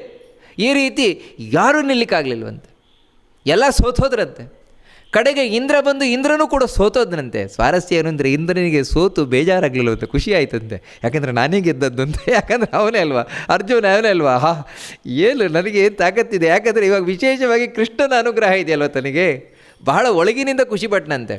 ಅವಾಗ ಅಶರೀರವಾಣಿ ಒಂದಾಯ್ತಂತೆ, ನಿನಗೆ ಕೊಲ್ಲಿಕ್ಕಾಗೋಲ್ಲ ಅಂತ, ಇವರಿಬ್ಬರಿಗೇನೂ ಮಾಡಲಿಕ್ಕಾಗೋಲ್ಲ. ಕೃಷ್ಣಾರ್ಜುನರನ್ನು ನಚ ಶಕ್ಯೋ ತ್ವಯಾ ಜೇತುಂ ಯುದ್ಧೇಸ್ಮಿನ್ ಸಮವಸ್ಥಿತೋ ವಾಸುದೇವಾರ್ಜುನೋ ಶಕ್ರ ನಿಬೋಧೇನಂ ವಚೋ ಮಮ. ಅಶರೀರವಾಣಿ ಏನಾಯಿತು ನಿಂದು, ಕೃಷ್ಣಾರ್ಜುನರನ್ನು ಯಾರಿಗೂ ಸೋಲಿಸ್ಲಿಕ್ಕಾಗೋಲ್ಲ. ಯಾಕಂತೇಳಿದರೆ ನರನಾರಾಯಣರೇ ಕೃಷ್ಣಾರ್ಜುನರಾಗಿ ಬಂದಿರುವಂಥದ್ದು. ಅದರಿಂದಾಗಿ ನೀನು ಹೊರಟೋಗು ಅಂತ ಆಯಿತು ಅಂತ ಇಂದ್ರ ತಾನು ಹೊರಟೋದ್ನಂತೆ. ಬಹಳ ಖುಷಿಯಾಯಿತಂತೆ. ಕೃಷ್ಣಾರ್ಜುನರಿಬ್ಬರು ಜೋರಾಗಿ ಗರ್ಜನೆಯನ್ನು ಮಾಡಿದರಂತೆ. ಅಷ್ಟರಲ್ಲಿ ಏನಾಯಿತು ಅಂತ ಹೇಳಿದರೆ, ಅಲ್ಲಿ ಈ ತಕ್ಷಕನ ಹೆಂಡತಿ ಇದ್ಲು. ಹಾಗೆ ತಕ್ಷಕನ ಮಗ ಇದ್ದ ಅಶ್ವಸೇನ ಅಂತ. ಅವಳು ಏನು ಮಾಡಿಲ್ದು ಅಂತ ಹೇಳಿದರೆ, ನಾವಿವಾಗ ಕಾಳಗಿಚ್ಚಿನಿಂದ ತಪ್ಪಿಸ್ಕೊಳ್ಬೇಕು. ಹೇಗೆ ತಪ್ಪಿಸ್ಕೊಳ್ಳೋದು? ಆ ಅಶ್ವಸೇನ ಇನ್ನು ಮಗು ಏನು ಮಾಡೋದು ಅಂತೇಳಿ ಒಂದು ಕೆಲಸವನ್ನು ಮಾಡಿಲ್ಲಂತೆ. ನೋಡು ಮಗು, ನಿನಗೆ ಹಾರಲಿಕ್ಕೆ ಸಾಧ್ಯವಾಗಲಿಕ್ಕಿಲ್ಲ, ಅದಕ್ಕೆ ನಿನ್ನನ್ನು ನಾನು ನುಂಗಿ ಬಿಡ್ತೇನೆ, ತಲೆ ಕೆಳಗಾಗಿ ನುಂಗಿ ಬಿಡ್ತೇನೆ. ನಾನು ನುಂಗಿ ಮೇಲಕ್ಕೆ ಹಾರ್ಕೊಂಡು ಹೋಗ್ತೇನೆ, ಆಮೇಲೆ ದೂರ ಹೋದ್ಮೇಲೆ ನಿನ್ನನ್ನು ಬಿಡ್ತೇನೆ. ನೀನು ಬದುಕೊಳ್ತೀಯ. ಯಾಕಂದರೆ ಹಾವಿನ ಒಳಗೆ ಹೋದರೂ ಕೂಡ ಕೆಲವು ಸಮಯ ತನಕ ಬದುಕಿರ್ತಾವಂತೆ. ಒಂದು ಕಪ್ಪೆಯನ್ನು ಹಾವು ನುಂಗಿದ್ರೂ ಕೆಲವು ಸಮಯ ಹೊಟ್ಟೆ ಒಳಗೆ ಬದುಕಿರ್ತದಂತೆ. ಹಾಗೆ ನೀನು ಬದುಕಿರ್ತೀಯ, ನಾವು ಬೇರೆ ಕಡೆ ಹಾರ್ಕೊಂಡೋಗಿ ಎಲ್ಲಿಗಾದ್ರೂ ಅಲ್ಲಿ ನಾವು ಬಚಾವಾಗೋಣ ಅಂತ ಹೇಳಿ ಆ ತಕ್ಷಕನ ಪತ್ನಿ ಮೊದಲು ತಲೆಯನ್ನು ನುಂಗಿದ್ಲಂತೆ, ಮಗುವಿನದ್ದು ನುಂಗಿ ನಂತರ ಕಡೆಗೆ ಬಾಲ ಬಂತು. ತಾನು ಮೇಲೆ ಹಾರ್ಕೊಂಡು ಹೋಗ್ಲಿಕ್ಕೆ ಶುರು ಮಾಡಿದ್ಲಂತೆ. ಆಕಾಶದಲ್ಲಿ ಇನ್ನೇನು ಹೋಗ್ತಾ ಇದೆ ಅಂತ ಹೇಳಬೇಕಾದ್ರೆ ಇಂದ್ರ ನೋಡಿದ, ಅರ್ಜುನ ನೋಡಿದ ಕೂಡಲೇ ಇಂದ್ರ ಏನು ಮಾಡಿದ, ಇವಾಗ ಏನು ಮಾಡ್ತಾನೆ ಅಂತ ಹೇಳಿ ಜೋರು ಒಂಥರ ಅವನಿಗೆ ಭ್ರಮೆ ಬರುವಾಗ ಮಾಡಿಬಿಟ್ಟ, ಮೂರ್ಛೆ ತಪ್ಪುವಾಗಿ ಮಾಡ್ದ. ಕ್ಷಣಕಾಲದಲ್ಲಿ ಅರ್ಜುನನಿಗೆ ಮೂರ್ಛೆ ತಪ್ಪಿದ್ದು ಬಂದು ನೋಡ್ತಾನೆ ಮೇಲೆ ಹರ್ಕೊಂಡು ಹೋಗ್ತಾ ಇದೆ. ಕೂಡಲೇ ಒಂದು ಬಾಣ ಬಿಟ್ಟು ಆ ತಕ್ಷಕನ ಹೆಂಡತಿ ಏನಿದ್ದಾಳೆ ಅವಳು ತಲೆಯನ್ನೇ ಕಡ್ದು ಹಾಕಿದ್ದಂತೆ. ಆದರೆ ಅಷ್ಟರೊಳಗೆ ಏನಾಯಿತು ಅಂತ ಹೇಳಿದರೆ, ಒಳಗಿದ್ದಂತಹ ಅಶ್ವಸೇನೆ ಏನಿದ್ದಾನೆ ತಲೆ ಕಡಿದು ಕೂಡಲೇ ತಾನು ಜಂಗನ ಜಿಗಿದ ಆ ಕಡೆ ಹೋದ. ಅಂದರೆ ಖಾಂಡವವನ ಏನಿದೆ ಅದರ ಪ್ರದೇಶದಿಂದ ಹೊರಗೆ ಹೋಗಿ ಬಿದ್ದ ಆ ಅಶ್ವಸೇನ. ಆದರೆ ಇವಳು ಮಾತ್ರ ಹೊರಟೋದ್ಲಿಲ್ಲ, ಶಾಪ ಕೊಟ್ಲನೆ ಅಂತ ಮಹಾಭಾರತದಲ್ಲಿ ಬರ್ತದೆ. ಅವನು ಮಾತ್ರ ಏನು ಮಾಡಿದ ಅಂದರೆ, ಆ ಅಶ್ವಸೇನ ಅರ್ಜುನನ ಮೇಲೆ ಭಾರಿ ದ್ವೇಷವುಳ್ಳವನಾದ. ನನ್ನಮ್ಮನನ್ನು ಕೊಂದವನು, ನಮಗೆ ಈ ರೀತಿ ಇಲ್ಲಿ ಮಾಡಿದವನಂದರೆ ನಿನಗೆ ಮಾಡ್ತೇನೆ, ನಿನ್ನ ಸಾವಿಗೆ ನಾನೇ ಕಾರಣ ಆಗ್ತೇನೆ ಅಂತ ಹೇಳಿ ಇವನು ಹೋಗಿ ಕರ್ಣನ ಬತ್ತಳಿಕೆಯನ್ನೇ ಸೇರಿಕೊಂಡ. ಮುಂದೆ ಮಹಾಭಾರತ ಯುದ್ಧದಲ್ಲಿ ಬರ್ತದೆ ನಮಗೆ. ಕರ್ಣ ಯುದ್ಧಕ್ಕೆ ನಿಂತಾಗ ಇವನು ಹೇಳ್ತಾನೆ, ನನ್ನನ್ನು ಕಳಿಸು, ನಾನು ಅರ್ಜುನನ ಕೊಲ್ತೇನೆ ಅಂತ. ಸಾಧ್ಯ ಆಗೋಲ್ಲ, ಅದು ಬೇರೆ ಪ್ರಶ್ನೆ. ಆದರೆ ಹೀಗೆ ಅರ್ಜುನನ ಮೇಲೆ ದ್ವೇಷದಿಂದಾಗಿ ಇವನು ಹೋಗಿ ಸೇರಿಕೊಂಡಂತೆ. ಮತ್ತೆ 4 ಪಕ್ಷಿಗಳಿದ್ವಂತೆ ನೋಡಿ, ಅಲ್ಲಿ ಪುಟ್ಟ ಪಕ್ಷಿಗಳು 4. ಆ 4 ಪಕ್ಷಿಗಳು ಉಳ್ಕೊಂಡು, ಜರಿತಾರಿ, ಸಾರಿಸೃಕ್ವ, ಸ್ತಂಭಮಿತ್ರ, ದ್ರೋಣ ಅಂತ ಈ 4 ಪಕ್ಷಿಗಳು, ಇವುಗಳು ಮಾತ್ರ ಉಳ್ಕೊಂಡು. ಒಟ್ಟಿಗೆ ಇಡೀ ಖಾಂಡವವನದಲ್ಲಿ ಉಳ್ಕೊಂಡಿದ್ದ 6 ಮಂದಿ, ಈ 4 ಪಕ್ಷಿಗಳು ಮತ್ತು ಅಶ್ವಸೇನ, ಇನ್ನೊಬ್ಬ ಮಯಾಸುರ. ಈ ಮಯಾಸುರ ಒಬ್ಬ ಉಳ್ಕೊಂಡ. ಈ ಮಯಾಸುರ ಹೇಗೆ ಉಳ್ಕೊಂಡ ಅಂತೇಳಿದರೆ, ಇವನು ಯಾಕಂದರೆ ಇವನು ಚೆನ್ನಾಗಿ ಮಾಯಾಬಲ್ಲವನು. ಇವನು ಮೇಲೆ ಹಾರ್ಕೊಂಡು ಹೋಗ್ತಾ ಇದ್ದಾನೆ ಅಂತ ಹೇಳ್ಬೇಕಾದ್ರೆ ಅರ್ಜುನ ನೋಡಿಬಿಟ್ಟ. ಕೃಷ್ಣ ನೋಡಿದ, ಮಯಾಸುರನಿಗೆ ಇದ್ಕೋಯ್ತು, ನನ್ನನ್ನು ಇವ್ರು ನೋಡಿಬಿಟ್ರು ಅಂತ ಕೂಡಲೇ ಏನು ಮಾಡಿದ್ರು, ಮಹಾ ಬುದ್ಧಿವಂತ ಅವನು. ಮಯಾಸುರ ಭಾರಿ ಬುದ್ಧಿವಂತ. ಕೂಡಲೇ ಬಂದು ಅರ್ಜುನನ ಕಾಲು ಹಿಡ್ಕೊಂಡ್ರಂತೆ, ಕೃಷ್ಣನ ಕಾಲು ಹಿಡ್ಕೊಳ್ಳಿಲ್ಲ ನೋಡಿ. ಯಾಕಂತ ಹೇಳಿದ್ರೆ ಬಾ ಬುದ್ಧಿವಂತ ಅರ್ಜುನನ ಕಾಲು ಹಿಡ್ಕೊಂಡ. ಅರ್ಜುನ, ನನ್ನನ್ನು ಹೇಗಾದರೂ ನೀನು ಉಳಿಸಬೇಕು, ನಿನಗೆ ನಾನು ಶರಣಾಗಿದ್ದೇನೆ ಅಂತ. ಯಾಕೆ ಕೃಷ್ಣನ ಕಾಲು ಯಾಕೆ ಹಿಡ್ಕೊಳ್ಳಿಲ್ಲ ಅಂದರೆ, ಮಯಾಸುರನಿಗೆ ಗೊತ್ತಂತೆ ನಿಜವಾಗ್ಲೂ ಕೃಷ್ಣನಿಗೆ ನನ್ನ ಮೇಲೆ ದ್ವೇಷ ಯಾಕಂತ ಹೇಳಿದ್ರೆ, ನಾನು ದೇವತೆಗಳನ್ನು ದ್ವೇಷ ಮಾಡ್ತೇನೆ ಅಂತ. ಕೃಷ್ಣನಿಗೆ ಅದಕ್ಕೆ ನನ್ನ ಮೇಲೆ ದ್ವೇಷ. ದೇವತೆಗಳ ಒಡೆಯ ನನ್ನ ಕಾಲು ಹಿಡಿದ್ಬಿಟ್ರೆ, ಇವಾಗ ದೇವತೆಗಳ ಒಡೆಯ ಅರ್ಜುನ, ಅದೇ ಇಂದ್ರನೇ ತಾನೆ, ಅವನು ಕಾಲೇ ಹಿಡಿದೆ ಅಂತ ಹೇಳಿದರೆ ಆವಾಗ ಕೃಷ್ಣನಿಗೆ ನನ್ನ ಮೇಲಿರುವ ಕೋಪ ಕಮ್ಮಿ ಆಗುತ್ತೆ. ಇಲ್ಲ, ಇಂದ್ರನ ಮೇಲೆ ಇವನಿಗೆ ದ್ವೇಷ ಇಲ್ಲ, ನನ್ನನ್ನು ಬದುಕಿಸ್ತಾನೆ ಅಂಥೇಳಿ ಕೃಷ್ಣನ ಕಾಲು ಹಿಡಿದೆ, ಅರ್ಜುನನ ಕಾಲು ಹಿಡ್ಕೊಂಡ. ಅರ್ಜುನ ಕೃಷ್ಣನ ಹತ್ರ, ಕೃಷ್ಣ ಇವನನ್ನೇನು ಮಾಡೋಣ, ಬಿಡು ಇರಲಿ ಅಂತ ಹೇಳ್ತಾನೆ. ಆ ರೀತಿ ಅರ್ಜುನನ ಮೂಲಕ ಕೃಷ್ಣನನ್ನು ಕೇಳಿ ಮಯಾಸುರ ತಾನೊಬ್ಬ ಬಚಾವಾದ, ಶರಣಾಗತರನ್ನು ರಕ್ಷಿಸಬೇಕು ಅಂತ ಮಯಾಸುರ ಬಚಾವಾದ. 4 ಪಕ್ಷಿಗಳು ಹೇಗೆ ಉಳ್ಕೊಂಡು, ಅದು ಮಾತ್ರ ಬಹಳ ವಿಚಿತ್ರವಾದ ಕಥೆ ಅಂತ ಹೇಳ್ತಾರೆ. ಯಾಕಂದರೆ ಈ ಸ್ವಾರಸ್ಯ ಏನಿದೆ, ಈ ಕುತೂಹಲ ನಮಗೆ ಬಂದದ್ದಲ್ಲ, ಈ ಕಥೆ ಕೇಳ್ತಾ ಇರೋ ಜನಮೇಜಯನಿಗೆ ಈ ಕುತೂಹಲ ಬಂದುಬಿಡ್ತದೆ. ಆ 4 ಪಕ್ಷಿಗಳು ಯಾಕೆ ಉಳ್ಕೊಂಡ್ವು, ಪುಟ್ಟ ಪಕ್ಷಿಗಳು ಅಂದರೆ ಅದೊಂದು ಕಥೆ ಹೇಳ್ತೇನೆ ನೋಡು, ಅದೊಂದು ವಿಶಿಷ್ಟವಾದ ಕಥೆ ಅಂತ ಹೇಳ್ತಾನೆ. ಏನಂತ ಹೇಳಿದರೆ, ಮಂದಪಾಲ ಅಂತ ಒಬ್ಬ ಋಷಿ. ಆ ಮಂದಪಾಲ ಅಂತ ಋಷಿ ಅವನು ಭಯಂಕರವಾದ ತಪಸ್ಸು ಮಾಡಿದ್ನಂತೆ. ತಪಸ್ಸು ಮಾಡಿ ತಾನು ಸ್ವರ್ಗಕ್ಕೆ ಹೋದರೆ ಸ್ವರ್ಗದಲ್ಲಿ ಅವನನ್ನು ಸೇರಿಸಿಕೊಳ್ಳಿಲ್ವಂತೆ. ಕಾರಣ ಏನಂದರೆ, ನೋಡು, ನೀನು ಋಣವನ್ನು ತೀರಿಸಿಲ್ಲ. ಒಬ್ಬ ವ್ಯಕ್ತಿಗೆ ದೇವಋಣ, ಋಷಿ ಋಣ, ಪಿತೃಋಣ ಅಂತೆಲ್ಲ ಇರ್ತದೆ. ಆ ಪಿತೃಋಣವನ್ನು ತೀರಿಸ್ತಿಲ್ಲ. ಯಾಕಂತ ಹೇಳಿದ್ರೆ ನಿನಗೆ ಮಕ್ಕಳಿಲ್ಲ, ಅವನು ಮದುವೆ ಆಗಲಿಲ್ಲ, ಮಕ್ಕಳಿಲ್ಲ ಅವನಿಗೆ. ಅದಕ್ಕಾಗಿ ನೀನು ಪಿತೃಋಣ ತೀರಿಸಲಿಲ್ಲ, ಅದಕ್ಕೆ ಪಿತೃಋಣವನ್ನು ತೀರಿಸಿ ಬಾ, ನಿನಗೆ ಸ್ವರ್ಗದ ಬಾಗಿಲು ತೆಗೀತದೆ ಅಂತ ಹೇಳಿದ್ರು. ಮಂದಪಾಲ, ಹೌದಾ, ನಾನು ಏನು ಮಾಡೋಣ, ಮಕ್ಕಳನ್ನು ಪಡೆಯುವುದು ಹೇಗೆ, ಇನ್ನೂ ಮದುವೆ ಆಗಲಿಲ್ಲ, ಮಕ್ಕಳು ಪಡೆಯುವುದು ಹೇಗೆ? ಅದಕ್ಕೆ ಒಂದು ಯೋಚನೆ ಮಾಡಿದಂತೆ, ಬೇಗ ಮಕ್ಕಳಾಗಬೇಕು ಅಂತ ಹೇಳಿದರೆ ನಾನು ಪಕ್ಷಿ ರೂಪವನ್ನು ತಾಳಬೇಕು ಅಂತ, ಪಕ್ಷಿಗಳಿಗೆ ಬೇಗ ಮಕ್ಕಳಾಗತ್ತೆ ಅಂತ ಹೇಳಿ ತಾನೊಂದು ಪಕ್ಷಿಯಾಗಿ ಬಂದಂತೆ. ಪಕ್ಷಿಯ ರೂಪದಲ್ಲಿ ಬಂದು ಇಲ್ಲಿ ಜರಿತ ಅಂತ ಒಂದು ಹೆಣ್ಣು ಪಕ್ಷಿ, ಆ ಹೆಣ್ಣು ಪಕ್ಷಿಯೊಟ್ಟಿಗೆ ತಾನು ವಿವಾಹವಾದ, ಅಂದರೆ ಪ್ರಾಣಿ ಪಕ್ಷಿಗಳಾಗಿ ವಿವಾಹವಾಗಿ ಆ ಜರಿತೆಯೊಟ್ಟಿಗೆ ಹುಟ್ಟಿದ್ದೆ 4 ಮಕ್ಕಳು. ಇದೇ 4 ಮಕ್ಕಳು, ಪುಟ್ಟ ಪಕ್ಷಿಗಳಿನ್ನು. ಇನ್ನೇನಂದರೆ ಅವುಗಳಿಗೆ ರೆಕ್ಕೆಯೂ ಬಂದಿಲ್ಲ.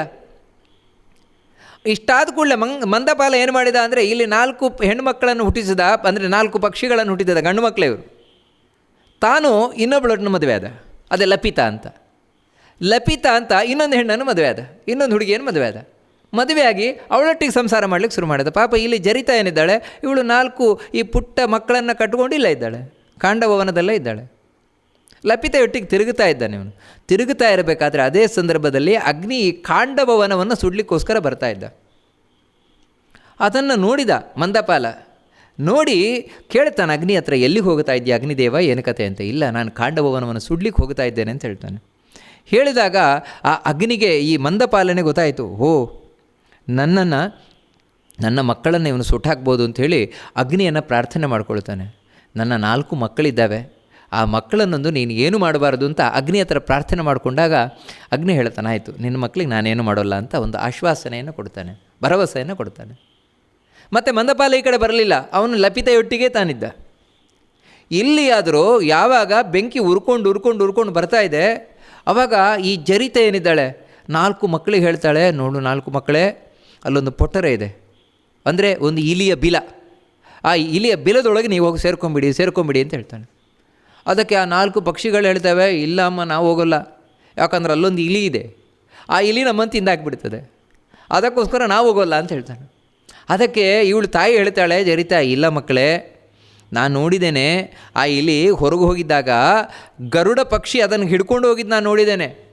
ಹಿಡ್ಕೊಂಡು ಹೋಗಿದ್ದು ಮಾತ್ರ ಅಲ್ಲ, ಅದನ್ನು ಹಿಂಬಾಲಿಸ್ಕೊಂಡು ನಾನು ಹಿಂಬಾಲಿಸ್ಕೊಂಡು ಹೋಗಿ ಆ ಗರುಡ ಪಕ್ಷಿ ಇಲಿಯನ್ನು ತಿಂದಿದ್ದು ನೋಡಿದ್ದೇನೆ. ಅದಕ್ಕಾಗಿ ನಿಮಗೆ ಇಲಿ ಹೆದರಿಕೆ ಬೇಡ, ಆ ಬಿಲದೊಳಗೆ ನೀವು ಹೋಗಿ ಅಂತ ಹೇಳ್ತಾಳೆ ಜರಿತಾ ಆ 4 ಪಕ್ಷಿಗೆ ಹೇಳಿ.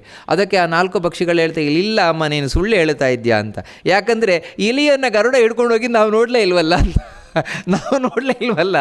ನಾವು ಹೇಗೆ ನಂಬೋದು. ಇಲ್ಲ ಮಕ್ಕಳೇ, ನಾನು ಹೇಳ್ತೇನೆ, ಖಂಡಿತ ಅದು ಇಲಿಯನ್ನು ಕರ್ಕೊಂಡೋಗಿದೆ, ಗರುಡ ಹಿಡ್ಕೊಂಡು ಹೋಗಿದೆ, ಅದಕ್ಕಾಗಿ ನೀವೇನು ಹೆದರ್ಕೊಳ್ಬೇಕಾಗಿಲ್ಲ ಅಂತ. ಅದಕ್ಕೆ ಈ 4 ಪಕ್ಷಿಗಳು ಕೇಳೋಲ್ಲ, ಇಲ್ಲ ಅಮ್ಮ ನೀನು ಸುಳ್ಳು ಹೇಳ್ತಾ ಇದ್ದೀಯಾ ಅಂತ, ಯಾಕಂದರೆ ನಾವು ನೋಡಿಲ್ಲ ಅಂತ. ಇಲಿಯನ್ನು ಗರುಡ ಪಕ್ಷಿ ಕರ್ಕೊಂಡೋಗಿದ್ದು ನಾವು ನೋಡಿಲ್ಲ, ನೀನು ಕೇವಲ ಇವಾಗ ನಮ್ಮ ನಂಬಿಸ್ಲಿಕ್ಕೋಸ್ಕರ ಈ ರೀತಿ ಹೇಳ್ತಾ ಇದ್ದೀಯಾ ಅಷ್ಟೇ ಅಂತ ಹೇಳ್ತಾಳೆ. ಆ 4 ಪಕ್ಷಿಗಳು ಹೇಳ್ತವೆ, ನತ್ವಂ ಮಿಥ್ಯೋಪಚಾರೇಣ ಮೋಕ್ಷಯೇಥಾ ಭಯಂ ಮಹತ್ ಸಮಾಕುಲೇಶು ಜ್ಞಾನೇಶು ನ ಬುದ್ಧಿ ಕೃತಮೇವ ತತ್ ಅಂತ. ಇಲ್ಲ ಅಮ್ಮ, ಸುಳ್ಳಳ್ಳೆ ಹೇಳಿ ನಮ್ಮನ್ನು ನಂಬಿಸಬೇಡ ನೀನು, ಯಾಕಂತೇಳಿದ್ರೆ ನೀನು ಯಾಕೆ ಹೇಳ್ತಾ ಇದ್ರೆ ನಮಗೆ ಧೈರ್ಯ ಬರಲಿ ಅಂತ. ಈ ಪೊಟರೆ ಒಳಗೆ, ಈ ಬಿಲದೊಳಗೆ ಹೋಗಲಿಕ್ಕೆ ನಮಗೆ ಧೈರ್ಯ ಬರಲಿ ಅಂತ ನೀನು ಹೇಳ್ತಾ ಇದ್ದೀಯಾ, ಹೇಳಬೇಡಮ್ಮ, ಆ ರೀತಿಯೆಲ್ಲ ಸುಳ್ಳು ಹೇಳಬೇಡ, ನಮ್ಮನ್ನು ಬಿಡು, ನೀನು ಹೋಗು ಅಂತ ಹೇಳ್ತಾವ ಪಕ್ಷಿಗಳು. ಎಷ್ಟು ಹೇಳ್ತವೆ ಅಂದ್ರಮ್ಮ, ನೀವು ಹೋಗು, ಯಾಕಂತೇಳಿದ್ರೆ ನನಗೂ ನಿಮಗೂ ಏನು ಸಂಬಂಧಮ್ಮ, ಈ ಜನ್ಮದಲ್ಲೇನೋ ಇದ್ದೇವೆ, ಎಷ್ಟು ಚಂದ ಹೇಳ್ತೇವೆ ಅಂದರೆ, ನಚೋಪಕೃತಮಸ್ಮಾಭಿ ನ ಚಾಸ್ಮಾನ್ ವೇತ್ಥಯೇ ವಯಂ. ಅಮ್ಮ, ನಾವು 4 ಜನ ನಿನಗೇನೂ ಉಪಕಾರ ಮಾಡಿಲ್ಲ, ನೀನೇ ನಮ್ಮನ್ನು ಹಡೆದಿದ್ಯಾ, ನಾವು ನಿನಗೇನೂ ಮಾಡಿಲ್ಲ ಅಮ್ಮ. ಅಷ್ಟು ಮಾತ್ರ ಅಲ್ಲ, ನೀನು ಯಾರು ಅಂತ ನಮಗೆ ಗೊತ್ತಿಲ್ಲ, ನಾನು ಯಾರು ಅಂತ ನಿಮಗೆ ಗೊತ್ತಿಲ್ಲ, ನಾವು 4 ಜನ ಯಾರು ಅಂತ ನಿನಗೆ ಗೊತ್ತಿಲ್ಲ, ಏನೋ ಹಡೆದಿದ್ಯಾ, ನಾವು ತಾಯಿ ಅಂತ ತಿಳ್ಕೊಂಡಿದ್ದೇವೆ, ಎಷ್ಟು ದಿನದ ಬಾಳೋ ಗೊತ್ತಿಲ್ಲ, ನೀನು ಹೋಗಮ್ಮ ಇಲ್ಲಿಂದ ಅಂತ ಹೇಳ್ತಾಳೆ. ನಾವು 4 ಜನ ಹೇಗಾದರೂ ಇರ್ತೇವೆ, ನಿನಗಾದರೂ ನಾವು 4 ಜನ ಹೋದರೆ ಇನ್ನೂ ಮರಿಯನ್ನು ನೀನು ಪಡಿಬೋದು, ಮಕ್ಕಳನ್ನು ಪಡಿಬೋದು ನೀನು, ಅದಕ್ಕಾಗಿ ನೀನು ಹೋಗು ಅಂತ ಹೇಳ್ತಾನೆ. ತರುಣಿ ದರ್ಶನೀಯಾಸಿ ಸಮರ್ಥ ಭರ್ತು ಪೋಷಣೆ ಅನುಗಚ್ಛಸ್ವ ಭರ್ತಾರಂ ಪುತ್ರಾಂ ಲಪ್ಸಸಿ ಶೋಭನೆ. ಗಂಡನ ಹತ್ರ ಹೋಗು, ಮಂದಪಾಲನ ನಿನ್ನ ಗಂಡನ ಹತ್ರ ಹೋಗು. ಇವುಗಳು ನೋಡಿಲ್ಲ, ತಂದೆಯೂ ನೋಡಿಲ್ಲ ಪಾಪ ಈ 4 ಪಕ್ಷಿಗಳು. ಅದಕ್ಕೆ ನೀನು ಗಂಡನ ಹತ್ರ ಹೋಗು, ಮತ್ತೆ ಮಕ್ಕಳನ್ನು ಪಡಿತೀಯ.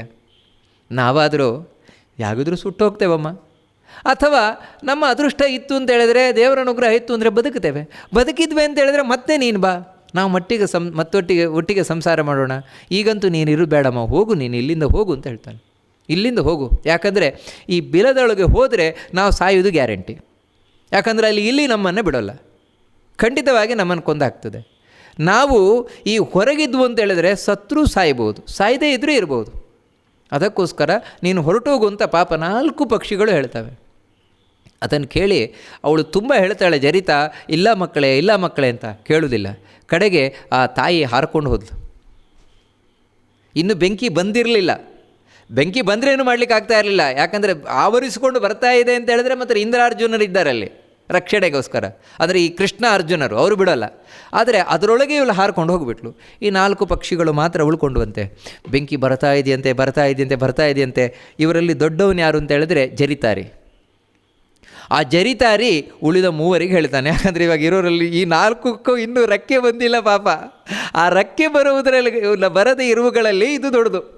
ಇದು ಹೇಳ್ತದೆ ಉಳಿದ 3 ನೋಡಿ ತಮ್ಮಂದರೆ, ಪುರತಃ ಕೃಚ್ಛ್ರಕಾಲಸ್ಯ ಧೀಮಾನ್ ಜಾಗರ್ತಿ ಪೂರುಷಃ ಸಕೃಚ್ಛ್ರಕಾಲಂ ಸಂಪ್ರಾಪ್ಯ ವೃಥಾಂ ನೈವೇತಿ ಕರ್ಹಿಚಿತ್.